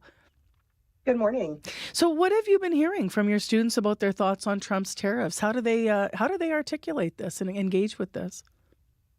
Yeah, I mean, it's interesting. I hadn't really had the conversation with them until last week because they weren't talking about it on their own. Once I opened it up and kind of asked them what they thought, they definitely had lots of questions. They don't understand it to the degree I think that adults do. They don't know what a tariff is. They don't do the finances in their homes, so they don't understand how that is going to impact homes' bottom lines, right? But their biggest thing is just the thought that Donald Trump is kind of, to put it mildly, an idiot. They don't have kind words for him. Okay. There's not a lot of fear or anxiety like I think that a lot of adults have, but they do recognize the ridiculousness of his actions and how they get the idea that, like, why would you purposefully hurt your best friend and ally? I know right? that, even for when we talk about trying to make sense of this and trying to explain, to learn more and to give context to the conversations, even for adults at CBC, obviously we're putting out stories that are, titled things like, could Trump actually annex Canada? Like, what is the history of that? What is actual fear? What is rhetoric? Like, are the kids talking about the annexation threat at all? They're honestly not. They mostly look at his speeches where he is making these elaborate promises and that sort of thing. But in terms of annexation, I don't see them taking that seriously. They see him as a joke mostly. And so I think that they don't understand the severity of some of his statements and exactly what that could mean. They don't grasp the idea that could actually happen, I don't think. So when we brought it up, they were just like, oh, he's just ridiculous, like that'll never happen. So in a way, it's nice that they're not having those anxieties, because I know that personally as an educator and a mom and an adult, I'm looking at that and kind of going, ooh, like, I hope that doesn't happen. How will you navigate that even as an educator? What can I ask you about how conversations, you said you prompted this conversation last week about what's happening with the states, but how do the conversations are happening about what's happening now differ from, maybe how they've engaged before on other political events in the world as we've been in this very difficult and challenging, changing time right now? What other topics are coming up with the kids? Yeah, I mean, when I go back to when everything started happening with Israel and Palestine, kids were coming in and they were talking about it and they were initiating those conversations. And I think that with a topic like that, it was directly affecting some of their home lives. And when it comes to faith and culture and identity of who they were, it was much more of a heart issue for them. Whereas with this one, it's not in their algorithm, first of all, which is where a lot of the classroom topics come from. And they're having a hard time connecting with it, I think, because they're not Americans we're Canadians. So there's that separation. How much do you fear? Because as you said, they're sort of staying at the top level of, in your words, I think you said they're thinking Trump is, I'm going to soften this a bit, but, just foolish and, not to be taken seriously is what they're thinking. How much could this be a concern that maybe, young people will simply be now more anti-American, so to speak? Yeah, I mean, looking at, are we becoming more patriotic or more anti-American? I would say that with the kids, they're definitely more anti-American than grabbing onto their Canadian flags right now. There's a lot of, they ask me, well, like, Madame, how do we support Canadian more, right? Which I guess is patriotic, but it was more like to get back at the Americans, right? Like, how do we not support America? So that's kind of where they were coming from with that. And just the complete disbelief. They're like, how could they vote somebody like him in? And how could they be so stupid is kind of their thing. And then me having to explain, well, there were a lot of promises made that attracted a lot of people, right? As an educator, how do you navigate these discussions right now?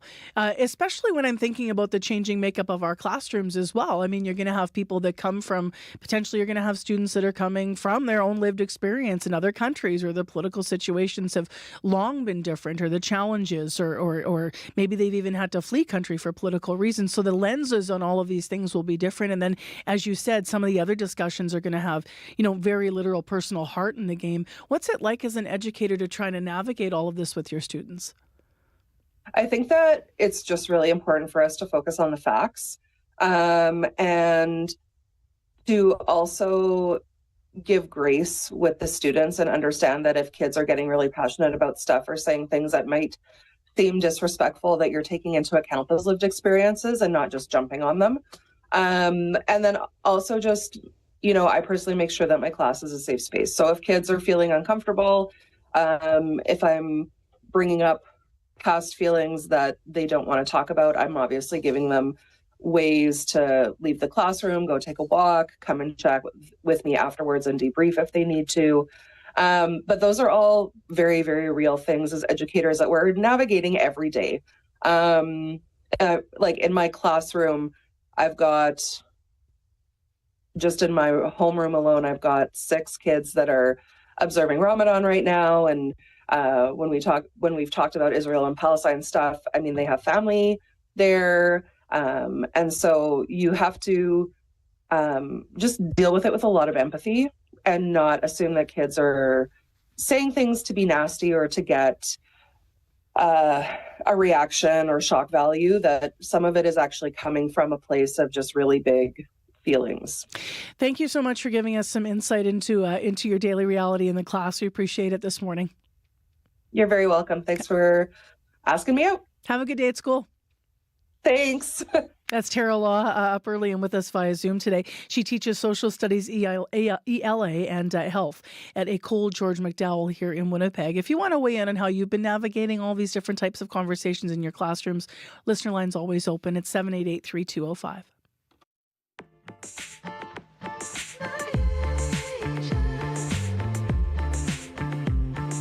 Turn to me when I whisper with a smile.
'cause I wrote it. Hearing the message, taking a breath in, love never ending. World feels like a bird just flying by.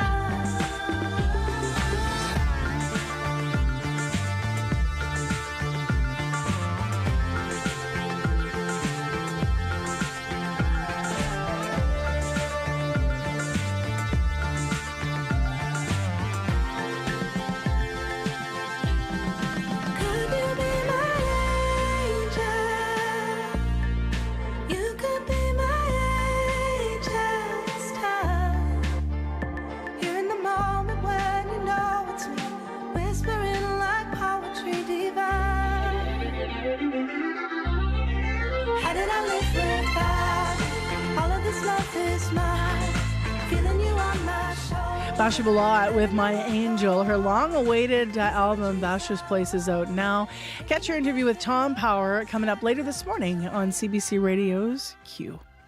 It is 7:25 a.m. I'm Marcy Marcusa with our team at Information Radio. You're on CBC 89.3 FM, 990 AM on the app and YouTube, with a falling Winnipeg temperature today down to -11 and mostly cloudy currently, and -3 is what we've got. We're going to have gusty winds and a little bit of snow as well. So a bit of a colder Monday after a mild weekend, certainly.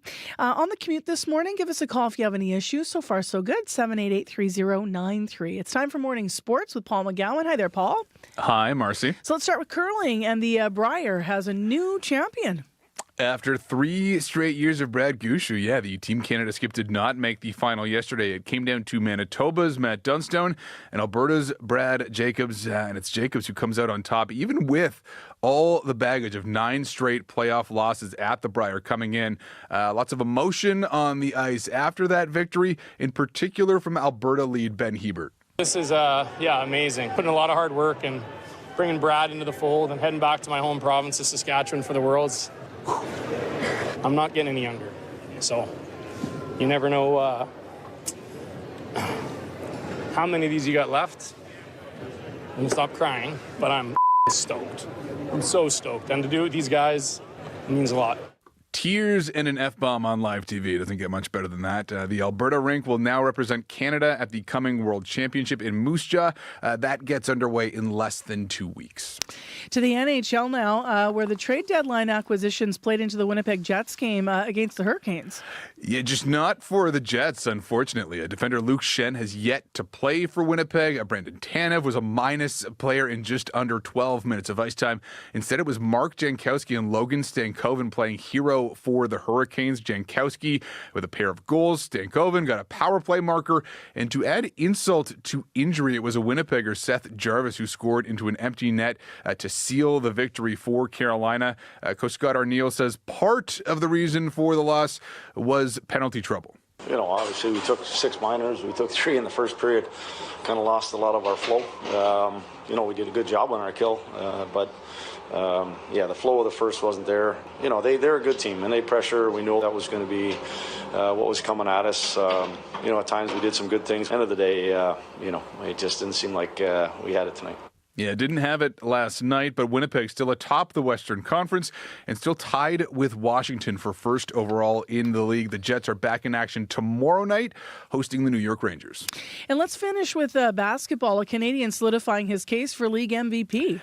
Shai Gilgeous-Alexander already the favorite to win that award, but that MVP conversation is in focus right now because SGA and his Oklahoma City Thunder are going up against the Denver Nuggets and 3-time MVP Nikola Jokic. Now, in the first of back-to-back games between the two teams last night, Gilgeous-Alexander had 40 points to help the Thunder to the victory, and he was asked afterward about that MVP conversation. It's something to talk about. It is entertaining. It's part of the sport, like individual performances.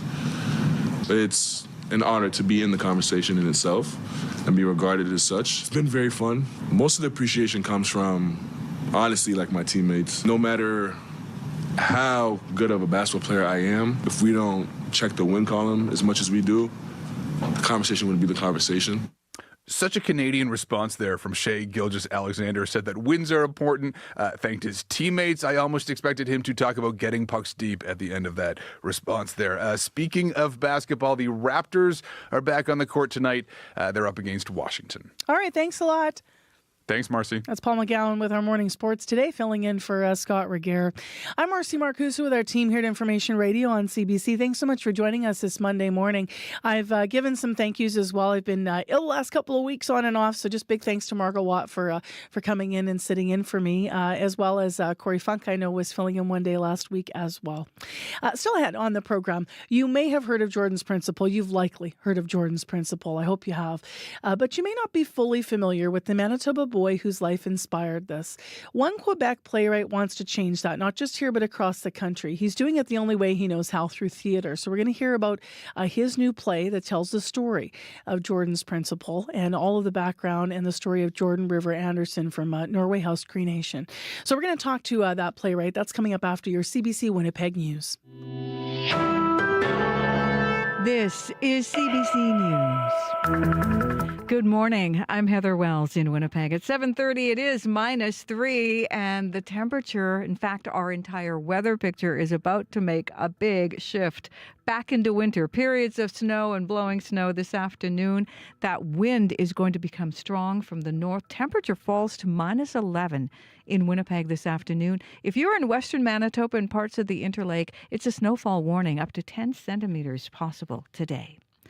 Well, the federal Liberals have voted overwhelmingly for Mark Carney to take over as their new leader. I will work day and night with one purpose, which is to build a stronger Canada for everyone. The former governor of the Bank of Canada and Bank of England will replace Justin Trudeau and be sworn in the coming days. Now, Manitoba Métis President David Chartrand says Mark Carney was the best candidate in the leadership race, citing his credentials as an economist. We have an economic war coming on. This is not a military war; it's an economic war, and we need the best skilled, with knows how to look at how interest rates and how stocks and everything can affect the economy and affect the cost of everything you buy on a daily basis. You can hear the latest on developments after Carney's leadership win coming up on World Report at 8. An Indigenous elder says time stood still when she learned Morgan Harris's remains had been found. On Friday, the Long Plain First Nation mother was identified as one of 2 sets of remains retrieved from Prairie Green landfill. That's just north of Winnipeg. She and 3 other First Nations women were murdered by a serial killer in 2022. The bodies of Harris and Mercedes Myron are believed to be in that landfill. But police and the government at the time refused to search. The search finally started in December. Geraldine Shingoose has supported the families. Nobody should have stayed in that landfill that long. And it's so heartbreaking for them to experience that. Nobody should ever have to go through that. Now, as I mentioned, 2 sets of remains have been found. Shingoose hopes the family of Mercedes Myron also gets closure. Manitoba PC leadership candidate Abhi Khan is not supporting his interim party leader's decision to apologize. The former PC government, according to Wayne Iwascu, made a mistake by refusing to search that landfill for the remains of the 2 murdered First Nations women.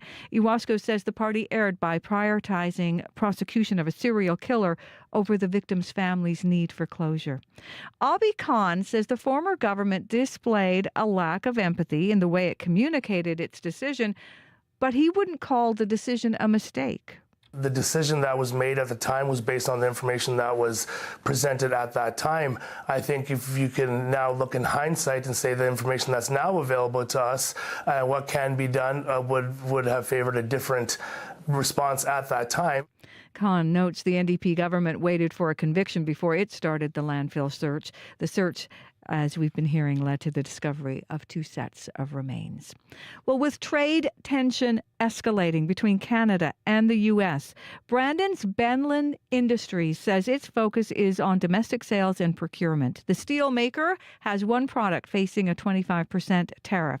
Senior Vice President Sean Lepper says if this happens, production will stop overnight, and he is now getting calls from worried clients. We have customers asking and demanding that the product be Canadian, which is really uncommon for us. Most of the time it would come down to price. Now it's less about price and more about where it's coming from. Lepper says overall, Bellin's focus on domestic sales and production will minimize tariff impacts.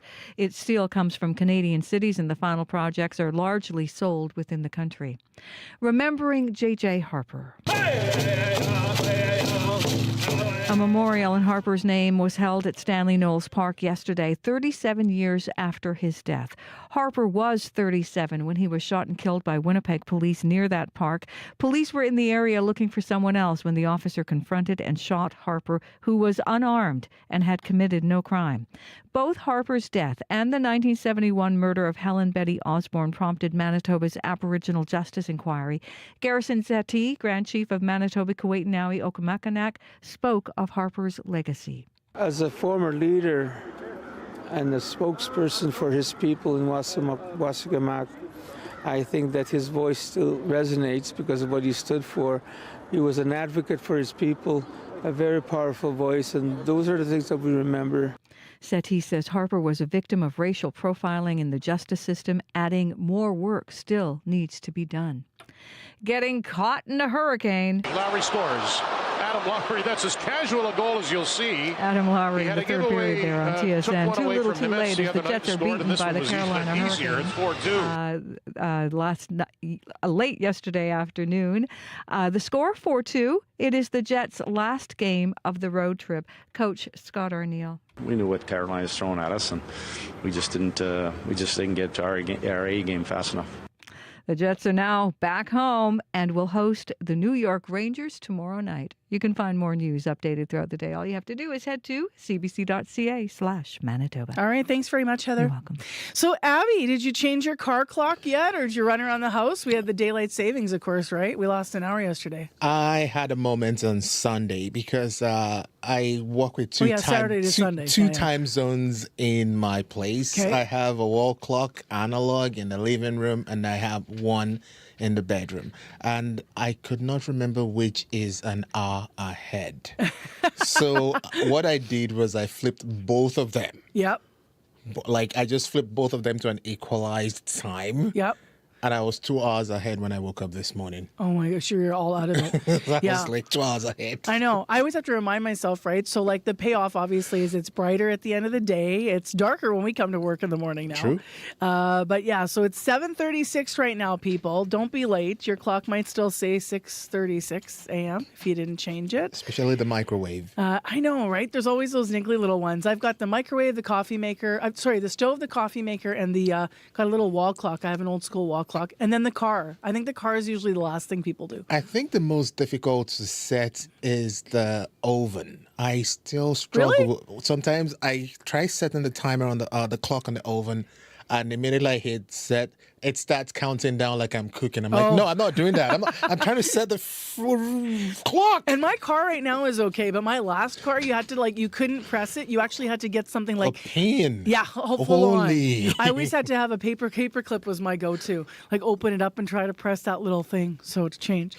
So yeah, time change. It really doesn't affect me otherwise though. Some people it does though. There'll be some groggy folks around this morning. There will be some groggy folks for sure. All right, let's get into what the weather's doing today in our regional forecast. Oh, Marcy, we have a winter storm moving through the province today that will be bringing snow and blowing snow to parts of the province. We have that snowfall warning in effect for the Parkland region into the Interlake. We're expecting about 10 centimeters of snow once the system sweeps through. But let's take off from Winnipeg and the Red River Valley region. We're looking at temperatures still around -3 at this time. It is getting cloudy outside.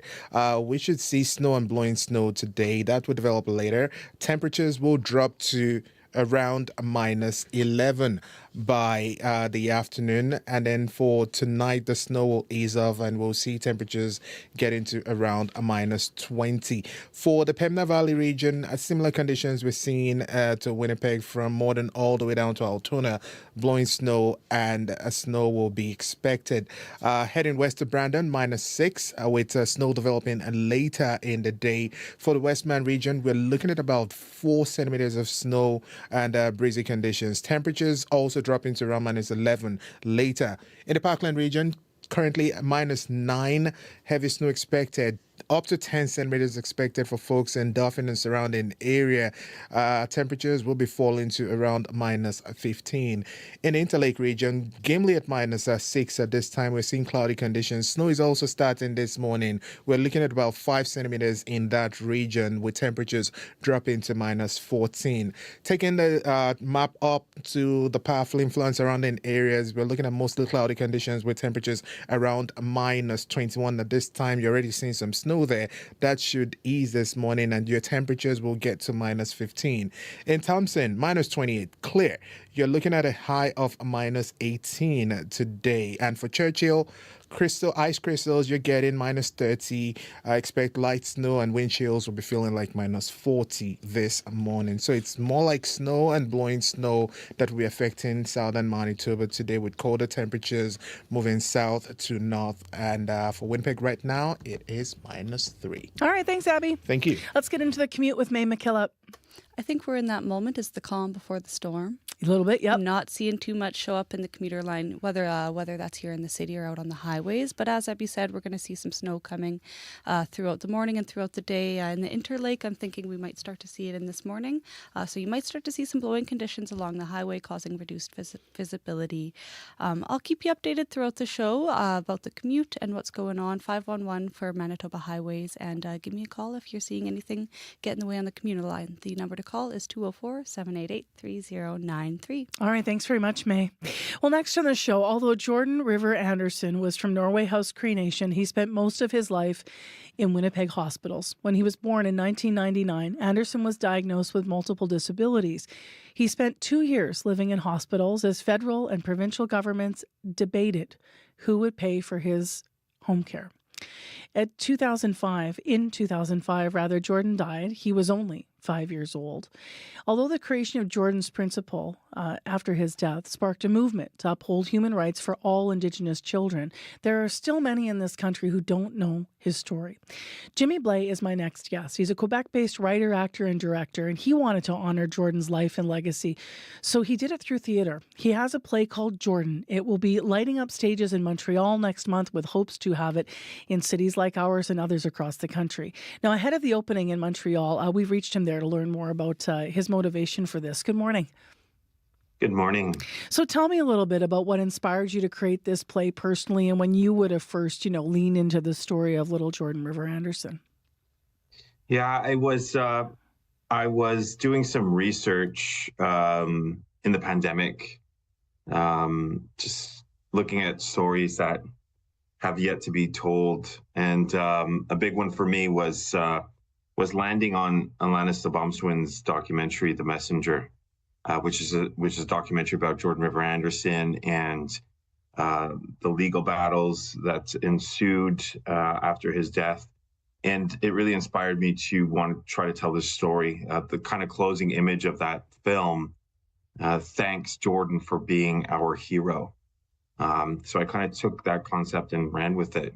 When I first started here as the artistic director of Geordie Theatre in Montreal, which is a theatre for young audiences company, I contacted Yvette Nolan, who's an Algonquin playwright. Me, myself, being a mixed-race Cree artist, Indigenous stories are always at the forefront for me. And so I contacted Yvette and I asked her if she'd be interested in writing this play, and she was. So we've been a few years in the works right now with this project, and I'm really excited to get it on stage here in Montreal.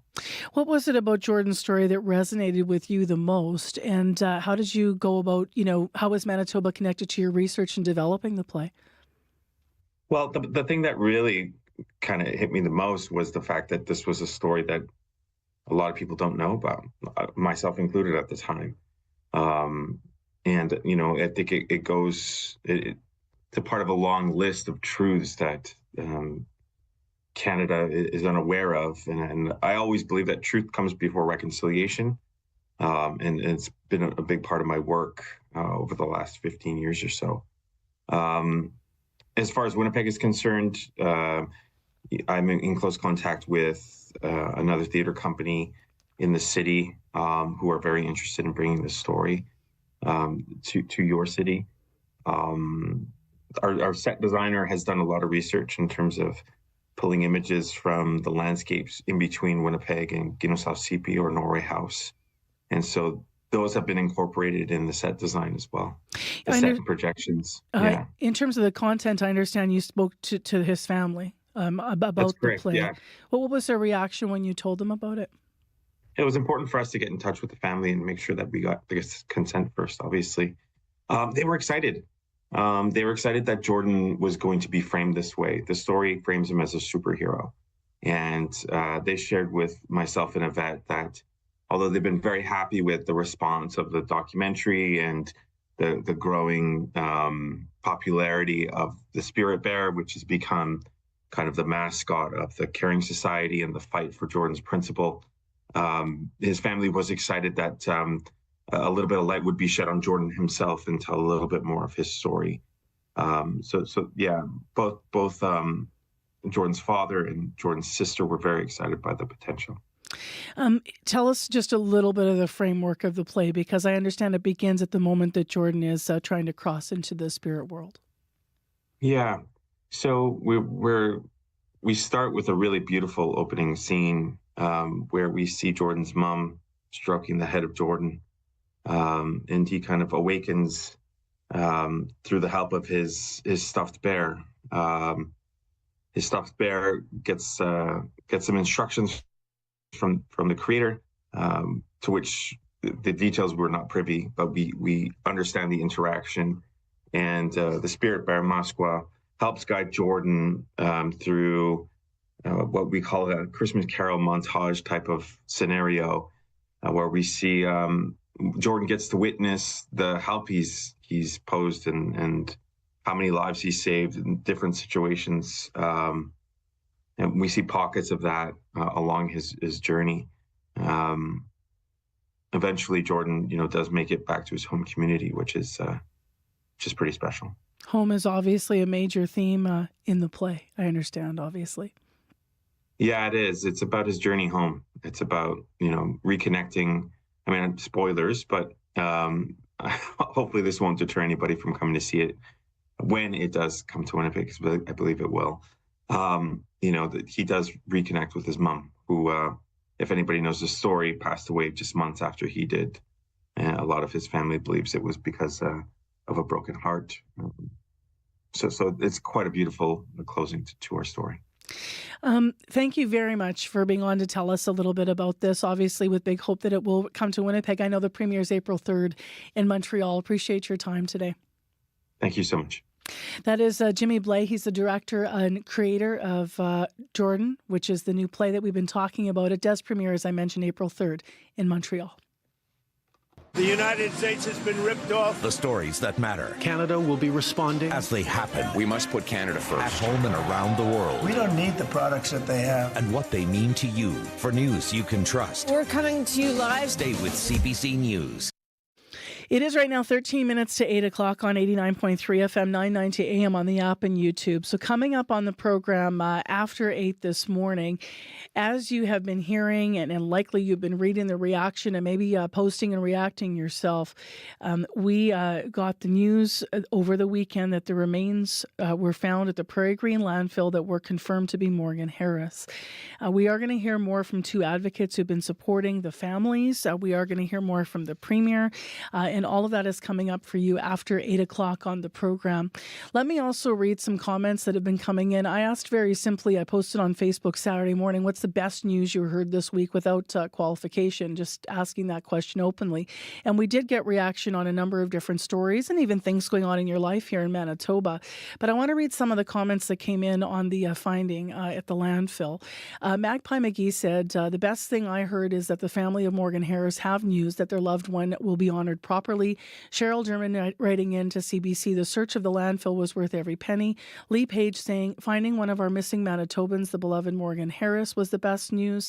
Natalie Kleinschmidt writing in, the apology from Wayne Owasco gave me hope for moving toward unity and the nonpartisanship for the bigger priorities we share. I understand the mixed feelings some have. I feel, though, it bodes well for the upcoming session of Parliament and how well Manitoba Manitoba does when it comes together.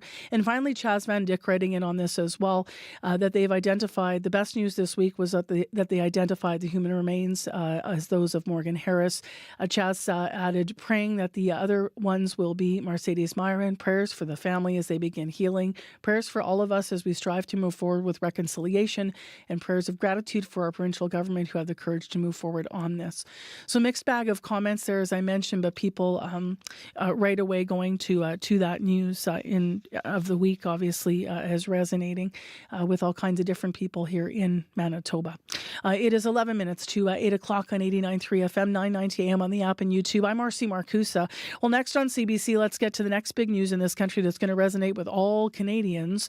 As you've been hearing, Mark Carney is the new leader of the Liberal Party of Canada, but also the new Prime Minister designate. So at the Liberal convention yesterday, the former governor of the Bank of Canada won the race. He will replace Justin Trudeau as the new PM. He will lead the Liberals into the next election, which we expect could be called later this year or frankly, maybe next week.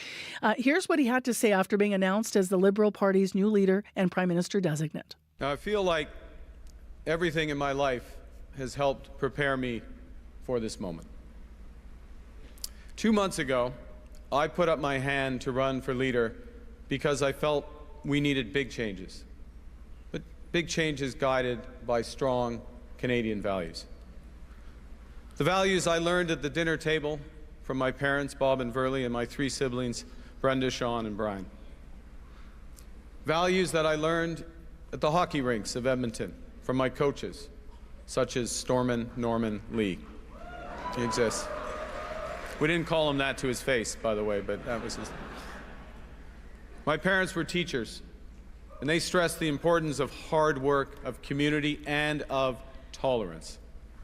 My coaches were dedicated volunteers who taught me the importance of teamwork, ambition, and because it's Canada, humility. So that's just part of what Mark Carney had to say. We'll hear more on World Report. But joining us now is the MP for Winnipeg South Centre, Ben Carr, via Zoom. Good morning to you. Good morning, Marcy. How are you? I'm well. So what do you think of the news of Mark Carney, especially given that actually you publicly endorsed Chrystia Freeland? So she didn't fare well yesterday with 8% of the vote. Let's start with Carney and then we'll move to Chrystia Freeland perhaps, Ben. Well, it was a great evening for the Liberal Party of Canada, Marcy. We had 4 exceptional candidates that put their names forward for the leadership. They all brought different sets of experiences, all intelligent in their own right, and I'm incredibly proud of the campaigns that all of them ran. The membership was very clear last night, resoundingly, that Mark is the person that they want to see lead the party moving forward, and I am fully supportive of him. The minute that those results were pronounced was the moment that all of us put the leadership race immediately behind us and committed ourselves to moving forward under Mark's leadership to make sure that we rise to the occasion to meet this moment that the country is relying on the Liberal Party of Canada to lead moving forward. He's trying to change your party. So already last night in his speech, and we had analysis of this earlier this morning, he's trying to make a distinction, I should say, with the Liberals. So already he said in his speech, no carbon tax, and he said no capital gains tax.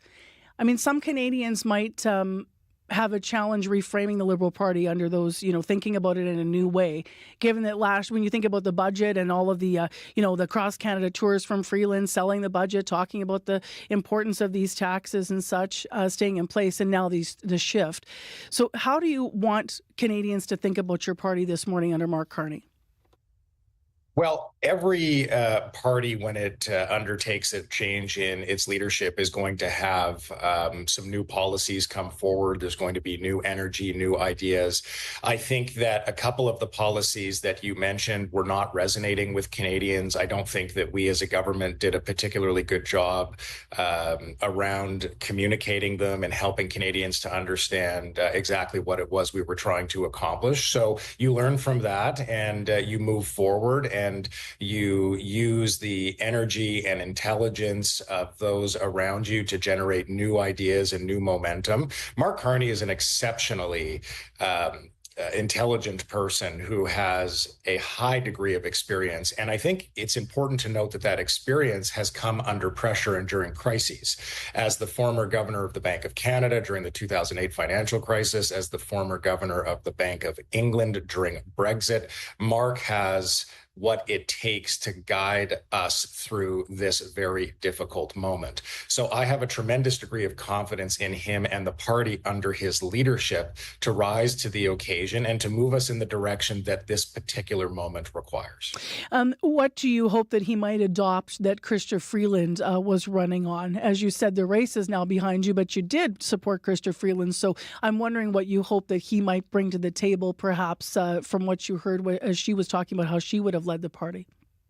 Well, I think Mark and Chrystia actually had a number of ideas that were very similar in nature, whether that was in terms of how we deal with the tariffs being imposed or given the day not imposed by the United States, how we move forward to embrace the new reality and how we together combine the ideas that we've had, policies that have worked, policies that haven't worked that need to be looked at again. I think Mark and Chrystia actually have a similar mindset in regards to those things. One of the things that I appreciate deeply about Chrystia is that she's a tremendous leader. And sometimes you don't get to see this when you're not in the same room as these people or you're only catching them on particular clips on television, for example. But Chrystia is a person who listens. She has spent many years building deep relationships with her colleagues in caucus, with stakeholders across the country, with grassroots Canadians. So if there's one thing in particular that I hope Mark brings to the role, and I think he will, that Chrystia embodies, is that style of leadership where we listen, we're humble, we understand how to think critically through issues. We rely on one another, and then we unite together moving forward in the best interest of the country. What's in it for Manitoba, Ben? Obviously, Canada's in a trade war with the U.S. How do you think Carney's going to help Manitobans in particular through this time? Well, I think, as I said, Mark's experience as the governor of the Bank of Canada during a financial crisis and the governor of Bank of England during Brexit is pretty solid foundation from which to build upon. But Mark comes from Western Canada. He was born in the territories, but he was raised in Edmonton. I think he has a deep appreciation for the West. I think he understands the ways in which the West at times in Canadian history has been somewhat isolated from Ottawa. He has substantial relationships with some of our American counterparts, which I think position him very well in order to help us elevate the Western Canadian voice as we move forward. I'm very much confident that he will have a strong working relationship with Premier Canoe and with his entire cabinet. So there is lots of work for us to undertake, but I'm extremely confident that Mark, being raised in Edmonton, coming from the West, having values that are very much rooted in that prairie pragmatism, will serve Manitoba and the prairie region well moving forward. We have news headlines coming up in a moment, but I'm wondering when you want to see a federal election happen. We're hearing the call could be next week, of course. Yeah, I think it's very likely that the federal election is called soon, and I think that it makes sense. We are at a crossroads right now in the country. Parliament has been prorogued, as you know, for several months now. There needs to be a mandate for a new government. And I think that the moment is right for Canadians to have the opportunity to choose who they think is going to be best positioned to lead the country forward in the face of these immensely challenging times. So obviously you're thinking he can beat Poilievre. Absolutely. Ben, thank you very much for your time this morning. I have to just nod to the 16-year-old daughters of both Justin Trudeau and Mark Carney also, who somewhat stole the show last night, and I haven't mentioned them yet. So if you have yet to see them speak and introduce their fathers yesterday, I really thought, wow, to be so poised at 16, I wouldn't have been able to do that myself, I don't think. So thanks for your time. Thanks very much, Marcy. Have a good day. You too. That's Ben Carr. He's the MP for Winnipeg South Centre. More coming up on World Report. Right now to local headlines, as I mentioned, with Heather Wells. Good morning.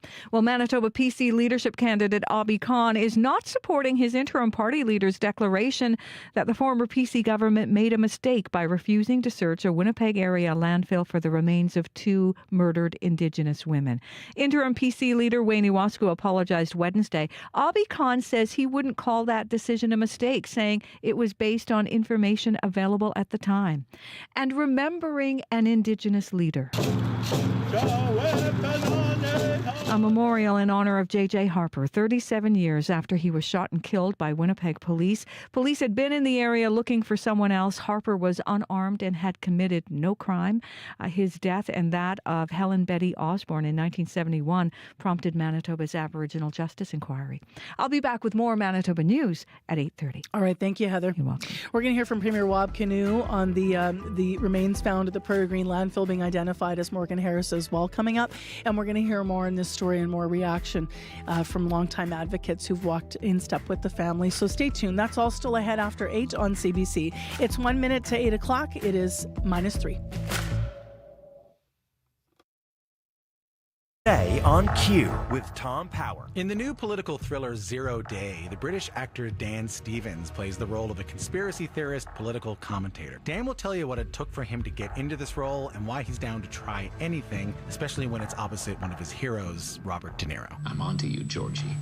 Who's the idiot now? That's coming up on Q, followed by Commotion with Elamine Abdel Mahmoud on CBC Radio 1, the CBC Listen app, and everywhere you get your podcasts.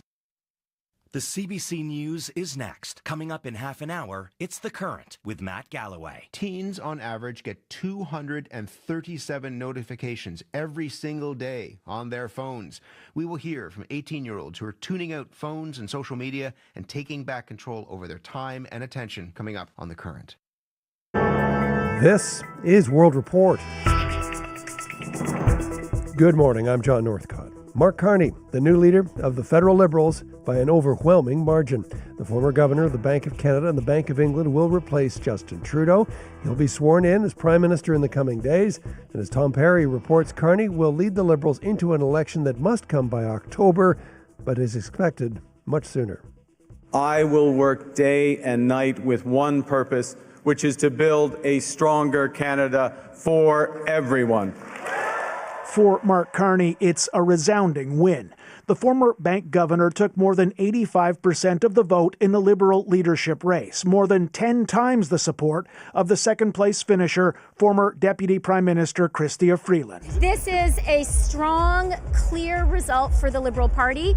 Mark has a very clear mandate. Freeland last night offered Carney her full backing, as did the other two contenders in the race, former Government House Leader Karina Gould and businessman and former MP Frank Baylis.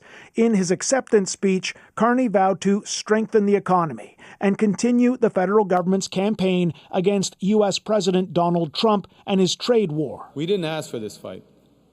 The Canadians are always ready when someone else drops the gloves. So the Americans, they should make no mistake, in trade as in hockey, Canada will win. Along with choosing their new leader, Liberals said farewell and thank you to Justin Trudeau, who told the crowd there's no time to rest. Once Carney is sworn in as Prime Minister, the countdown to an election will be on. Federal Conservatives are already on the attack, accusing Carney of lying, calling him sneaky, and telling voters there's no difference between him and the man he's replacing. Tom Perry, CBC News, Ottawa. U.S. tariffs are on everyone's mind these days and were brought up several times during last night's Liberal Leadership Convention. Now we'll see if the tough talk from past, present, and future prime ministers had any impact on this trade war. In fact, tariffs on Canadian lumber and dairy could happen as early as today. The CBC's Sarah Levitt joins us now from Washington. Sarah, what can you tell us? Well, if you're feeling a bit of whiplash around tariffs, that's normal. President Trump has been unpredictable from one day to the next, even within a day. He has said the next target is Canadian dairy and lumber, and tariffs could come today, although his Commerce Secretary has suggested it could happen in 1 month's time. Trump says Canada already levies a 250% tariff on dairy, so the U.S. will match that. But while Canada does do that on certain products, it only kicks in once a certain threshold is met, and the U.S. dairy lobby says that hasn't happened. One thing's for sure, though, Trump has been clear that he believes tariffs are the way to go. All I know is this: we're going to take in hundreds of billions of dollars in tariffs, and We're going to become so rich, you're not going to know where to spend all that money. I'm telling you, you just watch. We're going to have jobs. We're going to have open factories. It's going to be great.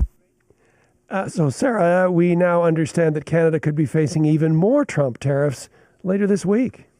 Yeah, if things go as planned on the U.S. side, we'll be looking at 25% tariffs on Canadian aluminum and steel as of Wednesday. Now, this will be on top of the blanket 25% on all Canadian goods that has been put on hold for now. Last month, Trump signed the proclamations, so unless he changes his mind, these tariffs will go forward. And we've already seen some of the effects in those industries in Canada. There have been layoffs, slowing down of production, and really a scramble to reorient to other markets. Those industries saying the tariffs will have a devastating effect. Sarah Levitt in Washington. Thanks, Sarah. Thank you. U.S. Secretary of State Marco Rubio and Elon Musk are being accused of stoking tensions between the U.S. and Ukraine. That's after a social media spat with the Polish foreign minister. Dominic Velitis explains. The row erupted on Sunday after tech billionaire Elon Musk claimed on social media that his Starlink satellite system was the backbone of Ukraine's military and that if switched off, the country's entire front line would collapse.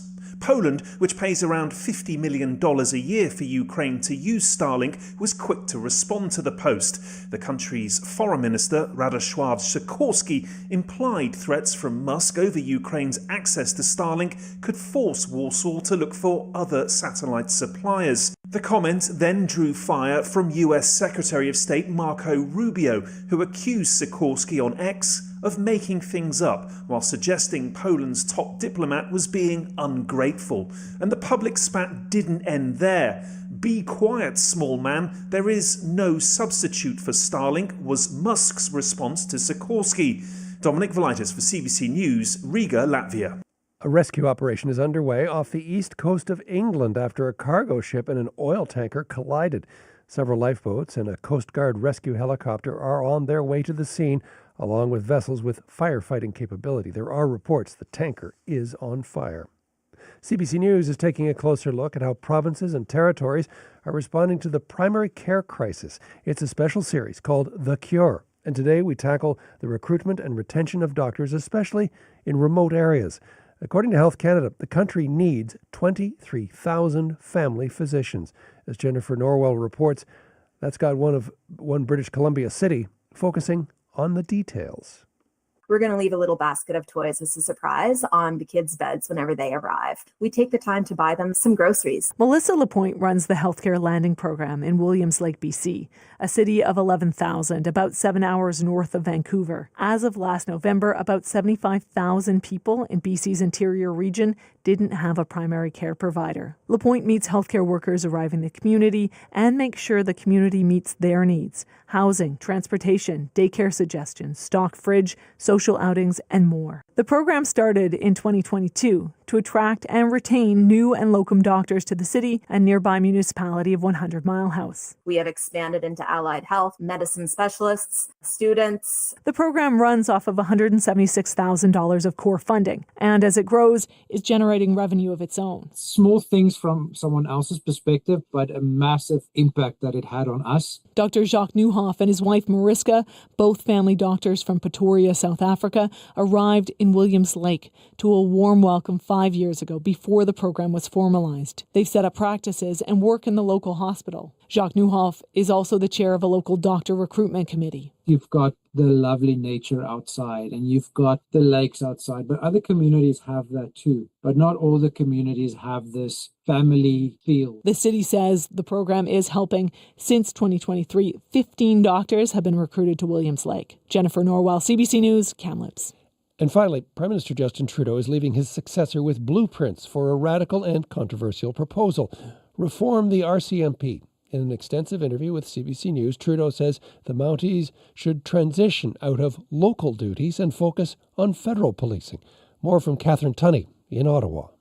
I was raised on the Mad Trapper of Rat River stories. Mounties always get their man. I mean, this idea of the Mounties as something that is iconic and core to who Canada is. Iconic, but in the Prime Minister's view, overworked and struggling.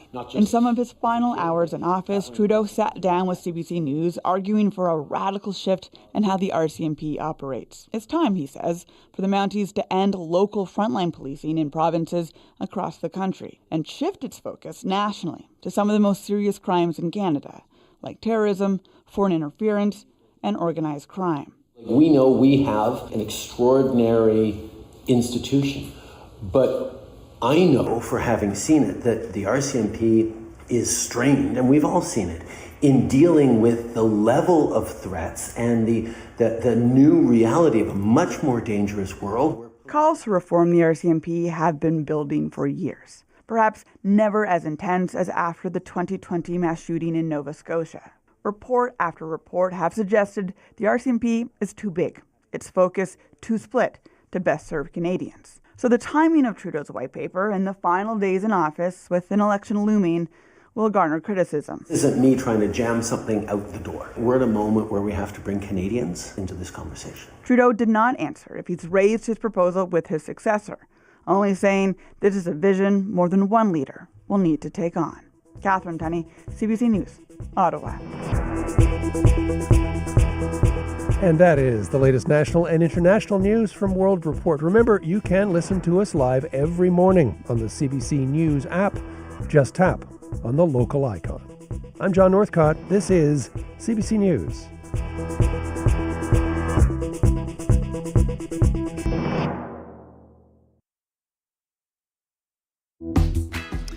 Good morning, Manitoba. I'm Marcy Marcusa. This is Information Radio. We are live in downtown Winnipeg on CBC. 89.3 FM, 990 AM on the app and YouTube. Temperature's going to fall today. Well, let me use some words that have come up through this weekend in this province. Relief, hope, sadness, closure. This half hour, we're going to hear from two advocates and the Premier of the province who have been supporting the families of Morgan Harris and Mercedes Myron with what they have to say after the news came that the remains found at the Prairie Green landfill had been confirmed to be Morgan Harris. Now, to be clear, there were two sets of remains found. One has been identified as of Morgan Harris, and the other is yet to be identified. So we'll walk through this story. I know a lot of you have been writing to us about it here at CBC and walk through the latest development. Stay tuned.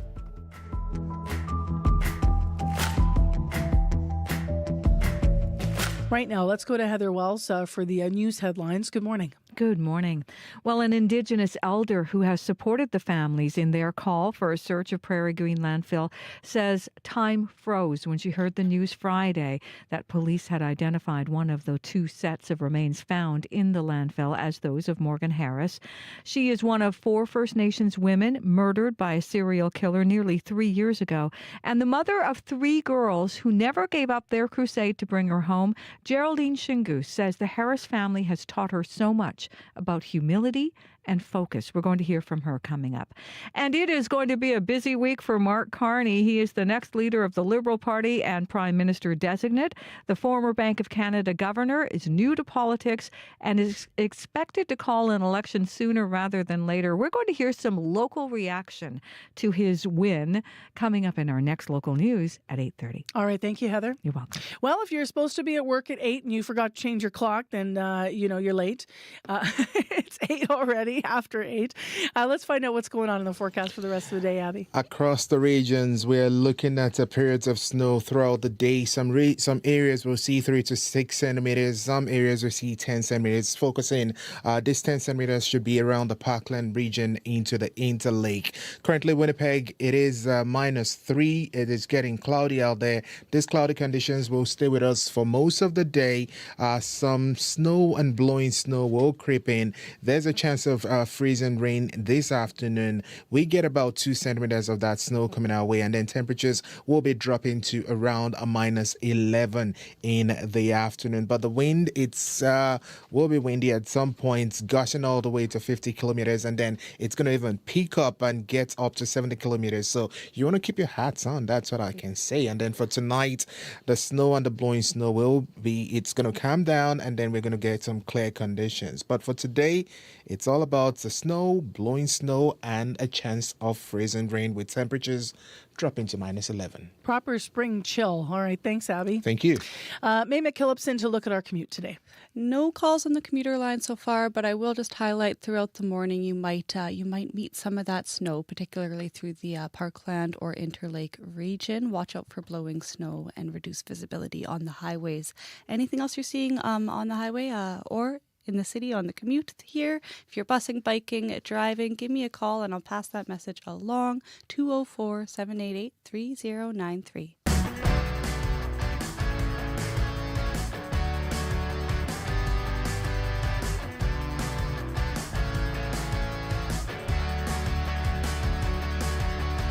Well, as I mentioned, it's been an emotional weekend in Manitoba since the news came on Friday, and especially for families of missing and murdered Indigenous women and girls. As you've been hearing, one of the two sets of remains found at Prairie Green landfill has now been identified to be Morgan Harris. Now, RCMP say the second set of remains, as Heather just said, that were found has not yet been identified. Both families of Morgan Harris and Mercedes Myron have been fighting for the province to have the landfill searched. They fought for many, many months. The two women were among 4 First Nations women who were murdered by serial killer Jeremy Skibitsky in 2022. Their bodies were believed to be at the landfill. You might recall, though, at the time, Winnipeg police and the former Progressive Conservative government did not think a search was feasible. And we're hearing in the news this morning some of what the Conservatives are saying about that as well. Now, CBC's Aaron Broman over the weekend spoke with MMIWG2S advocate and community grandmother Geraldine Shingoose, longtime elder in our community, about the impact of identifying the remains that were found. And I know that you've heard part of her on the news, but here's more about what she had to say about what this means for the families. I was happy for them, but I was sad. This day just came so unexpected, and I think that was always expected, it would come. I think I was in shock. The time froze for me, and just I kept getting all these flashbacks of the last 2 years, standing with the family and being with the family, at Brady Landfill, at Camp Morgan, and even in Ottawa and Montreal and Toronto, trying to bring that message to have the landfill search, advocating so strong. What came to me too was what I've come to learn from the family. They taught me too, as I taught them as well. But they taught me so much about humility, being humble, and always the focus was to bring Morgan home. I think this is a learning moment for everybody, for not just in Winnipeg, because I know the family's been advocating for Mercedes Myron and Rebecca Quantois and Buffalo Woman, and for Tanya Nepanak. And I think this is a learning moment for governments to know that Indigenous women are important. They have daughters, they have cousins, they have sisters, their grandmothers. Where nobody should have stayed in that landfill that long, and it's so heartbreaking. For them to experience that. Nobody should ever have to go through that. Seeing the family's grief and pain over and over again. And nobody listened. Nobody listened to them. But as a grandmother, I listened to them. Grand Chief Kathy Merritt listened to them. Grand Chief Carl Wilson listened to them. And our people in the community listened to them. And I just want to thank everybody for standing with the family. And my message too is for others. When families are going through this, stand with them, support them. It's nobody should ever have to go through this. That is Elder and Community Leader Geraldine Shingu speaking with CBC's Aaron Broman. Vivian Ketchum also spoke with Aaron. Vivian has been advocating for the families of Morgan Harris and Mercedes Myron as well, and she was asked about how she felt when it was confirmed that the remains that were found have been identified as Morgan Harris.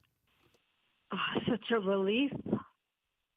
And I think the word validation kept going through my mind. It's a similar process to what us residential survivors went through. Because first we were talking about it ourselves, then we started the fight among to get our voices and stories heard. And then there was the process of a lot of people disbelieving us, telling us, no, that didn't happen. And there was a lot of opposition to us telling our stories and coming forward publicly. And then when Prime Minister Harper came out with that apology, it was validation, relief. And that's what I'm feeling for the families, because I know we walked such a long and difficult road with them. Maybe a couple of weeks ago, we did a prayer walk along the Red River with Morgan Warriors and with some of the family members. And I said, smudge and prayer are powerful medicines, and we need to do this walk. And then a couple of days after, on Wednesday, the news came out that they found the remains, and it was like, oh my gosh, it was like there was a lot of personal messages going back and forth and that, so it was just surreal. Like you fight so hard, and sometimes the fight is still in you when the news comes out, and you gotta let yourself settle down, grieve, support the families. How did you react when you just heard it was Morgan Harris? Just so relieved that finally all our struggles and fights and all the ugliness, the opposition was worth it. The cold, the misery, staying out in those camps, it was like, oh my gosh, and I'm willing to do it again. What do you feel about what it took to bring about this outcome? Like, what were some of the things that you did? But offering support. Sometimes me and Grandma Shingus would go there together. We would calm the families down, the supporters at the barricade. We'd talk to them. Grandma Shingus would be offering smudge and that to calm the families down, and then I would be talking with the reporters, the police, and that, and be like go in the middle, because there'd be a lot of emotions. So I would talk to the police or the media, and then Grandma Shingus would be offering prayer and support and hugs to the supporters and family members. And have you walked also with Morgan's Warriors? I don't really walk with any organization. I'm a lone wolf. I had an idea. I wanted to walk by the river, on the river. That has never been done before. Yes, it's been done by the river and everything else, but I said, we need to walk on the river in the bed. That means water is powerful medicine, smudge is powerful medicine, and woman is powerful medicine. We need to get all these three together. And it was such a powerful moment to walk on that river with Morgan Warriors and some of the family members in that, and just smudge the river.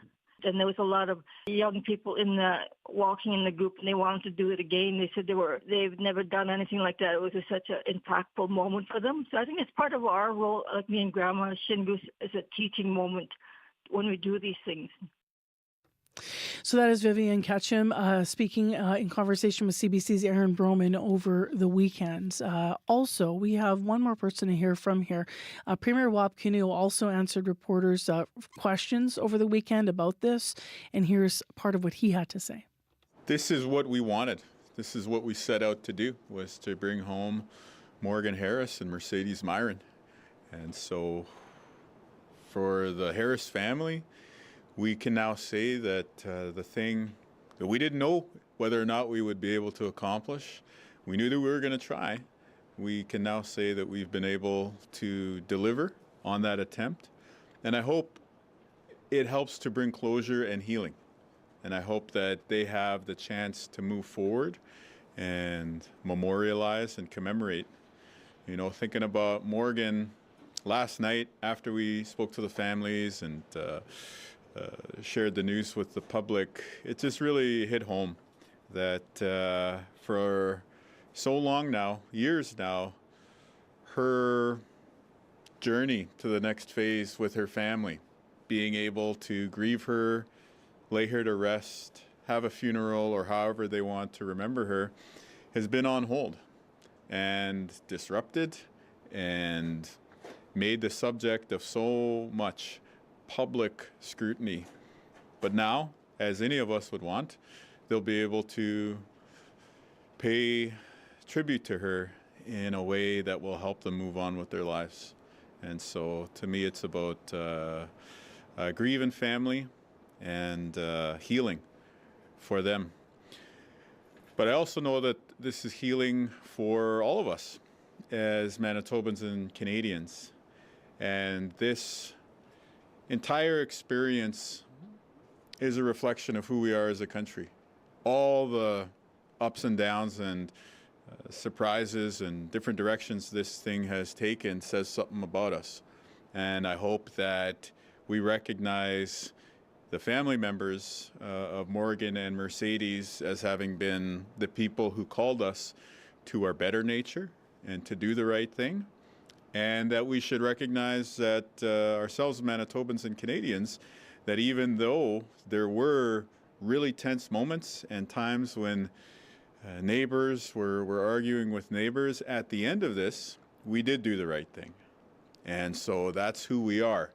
Not perfect as Canadians and Manitobans, but we did do the right thing together, and we did right by these families. So I hope that we have the ability to do the same for the family of Mercedes Myron as well, too.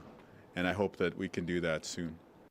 Premier Rob Canoe speaking at a press conference this weekend. Our monthly interview with him, by the way, is coming up on Thursday here live.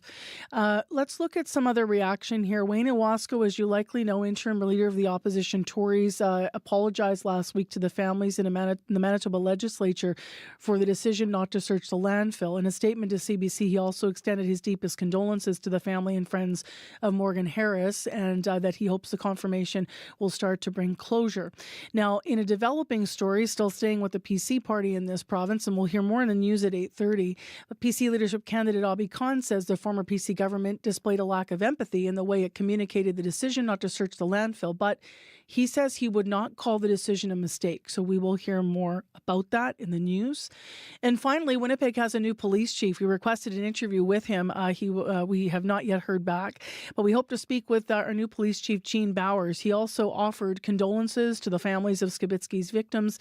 In an email to CBC, he said, as a new police chief, quote, I intend to action my vision for the Winnipeg Police Service to become leaders in reconciliation. The first step on that journey will be to discuss the issues with the Harris and Myron families and their respective supports in the Indigenous community before any public comment is made, end quote. Your neighborhood, your community, your country, your world, your news. Your news that matters. News that belongs to you. Your World Tonight. Every night, 7 days a week on CBC Radio 1. On demand on the CBC Listen app and everywhere you get your podcasts. -4 going to fall to -11 today. Gusty winds, light snow falling. That's going to be pretty much Winnipeg, Brandon.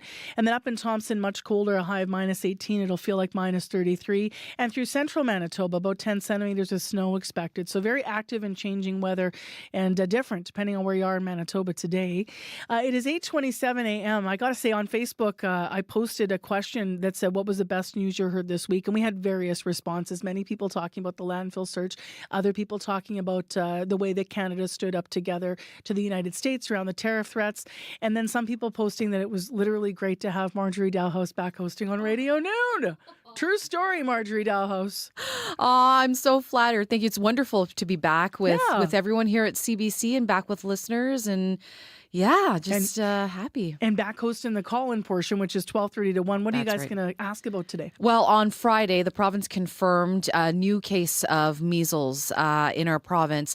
And so we're talking about measles. Canada's top doctor, Dr. Theresa Tam, had warned with spring break around the corner, a lot of folks looking at traveling, we could see more new cases of measles. So Dr. Jared Bullard, who is a pediatric infectious disease expert from the University of Manitoba, will join us to take your questions about measles on Radio Noon coming up after 12:30. Okay, there'll be lots of questions. I think that it's interesting because I'm in that set that's born 1974, and so I have to go and get an updated shot because That's right, only yeah. had one. So it's interesting, and I would have not really thought about it, even though you hear the information along the way. But when I went to get my COVID and my flu shots last fall, just personally speaking for a moment, my choices, the pharmacist said, "Oh, by the way, you should probably think about measles."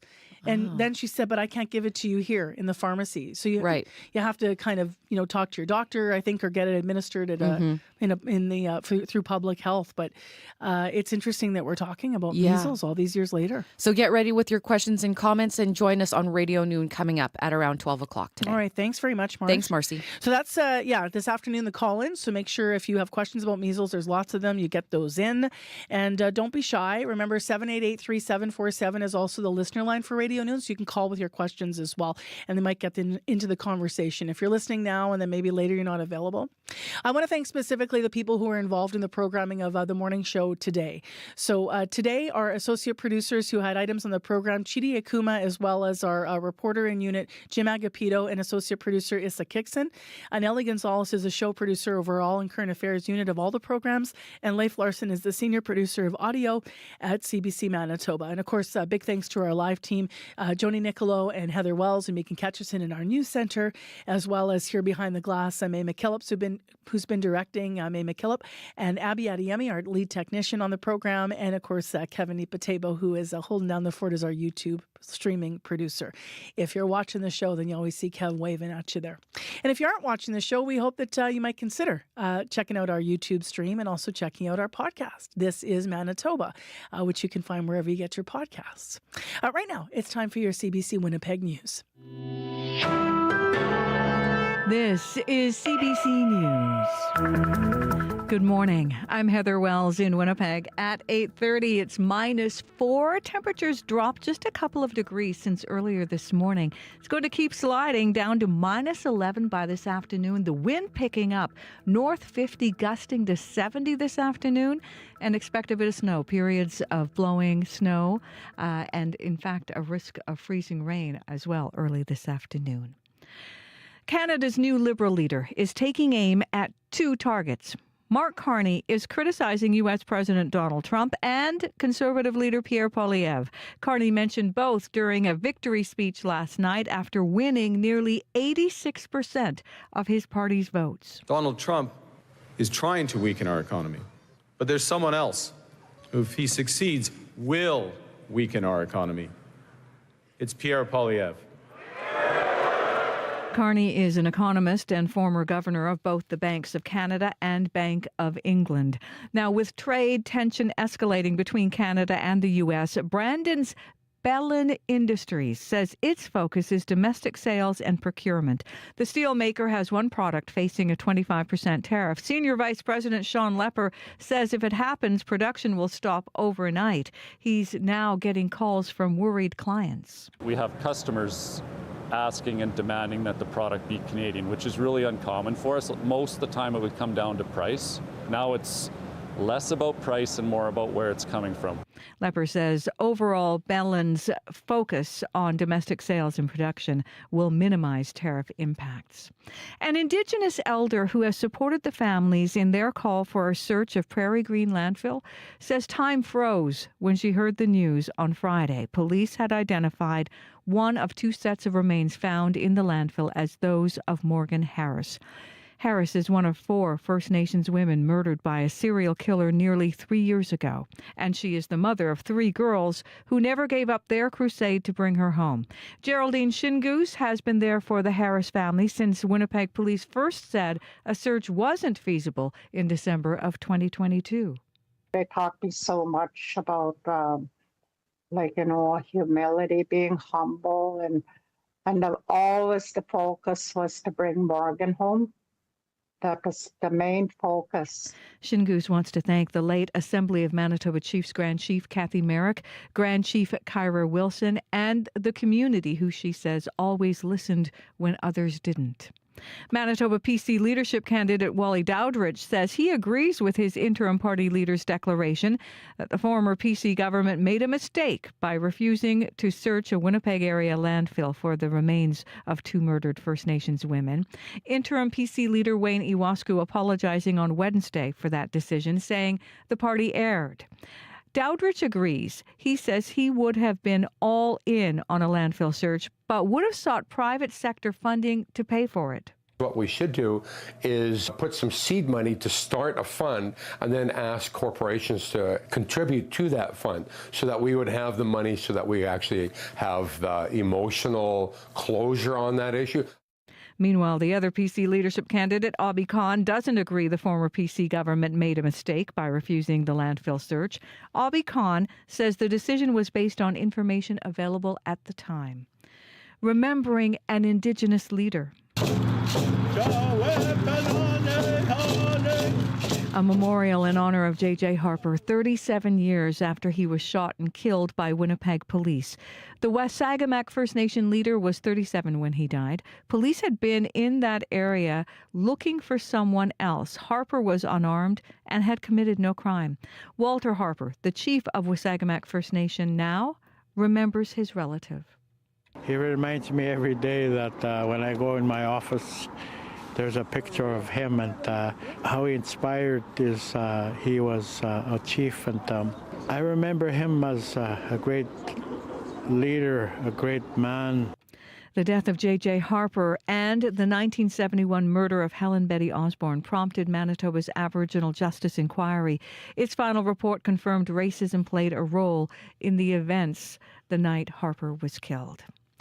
Well, Manitoba could not pull off a win at Canada's Men's Curling Championship. Yes! Brad Jacobs, here we go. Yes! Got it, and he does. From the brink of elimination to Brier champion, Brad Jacobs. Brad Jacobs, the winner of the Montana's Brier in Kelowna, BC, beating Manitoba's Matt Dunstone 5-3 last night. It is Jacobs' second Brier title. The last time he ran was in 2013. The Alberta team will represent Canada now at the World Championship starting March 29th in Moose Jaw. You can find more news updated throughout the day. All you have to do is head to cbc.ca/Manitoba. All right. Thank you, Heather. You're welcome. Heather Wells in our News Center live. Well, besides being a little bit ruddy and crunchy out there, if you're trying to steer those tires out of the back lane ruts, right, and maybe even underfoot, having some challenges with mobility, we haven't heard of any major incidents this morning in traffic. So hopefully that continues through the day. I suspect, though, with the change in the weather, you could, you need to pay attention, especially if you're in central Manitoba, to what conditions are going to do as things change and temperatures drop. And for a last look at our weather today, let's have another look with Abby here. We're looking at snow, blowing snow and freezing rain, focusing in central Manitoba, where we have that snowfall warning in effect that would impact Dauphin and surrounding areas. But for Winnipeg, yes, snow, blowing snow on the way. There's also a chance of freezing rain this afternoon. We're looking at 2 centimeters of snow, and then tonight temperatures will be dropping to around -11. The wind is something you need to take into consideration. It's going to be getting to like 70 kilometers later today, so it's going to be a blast-free day. So watch the car and wear suede, because everything's going to stay icy and maybe dry up a bit. Is that the bright side? I don't know. No, the bright side is tomorrow is going to be much sunnier. Nice. How about that? Yeah, I'll take that. Yeah, and warmer temperatures again later in the week. Thanks for listening, everyone. Thank you, Abby, and take care, be well. We're back again tomorrow live with another edition of Information Radio on CBC here in our home in downtown Winnipeg. So we hope you tune in then. And The Current is coming up next.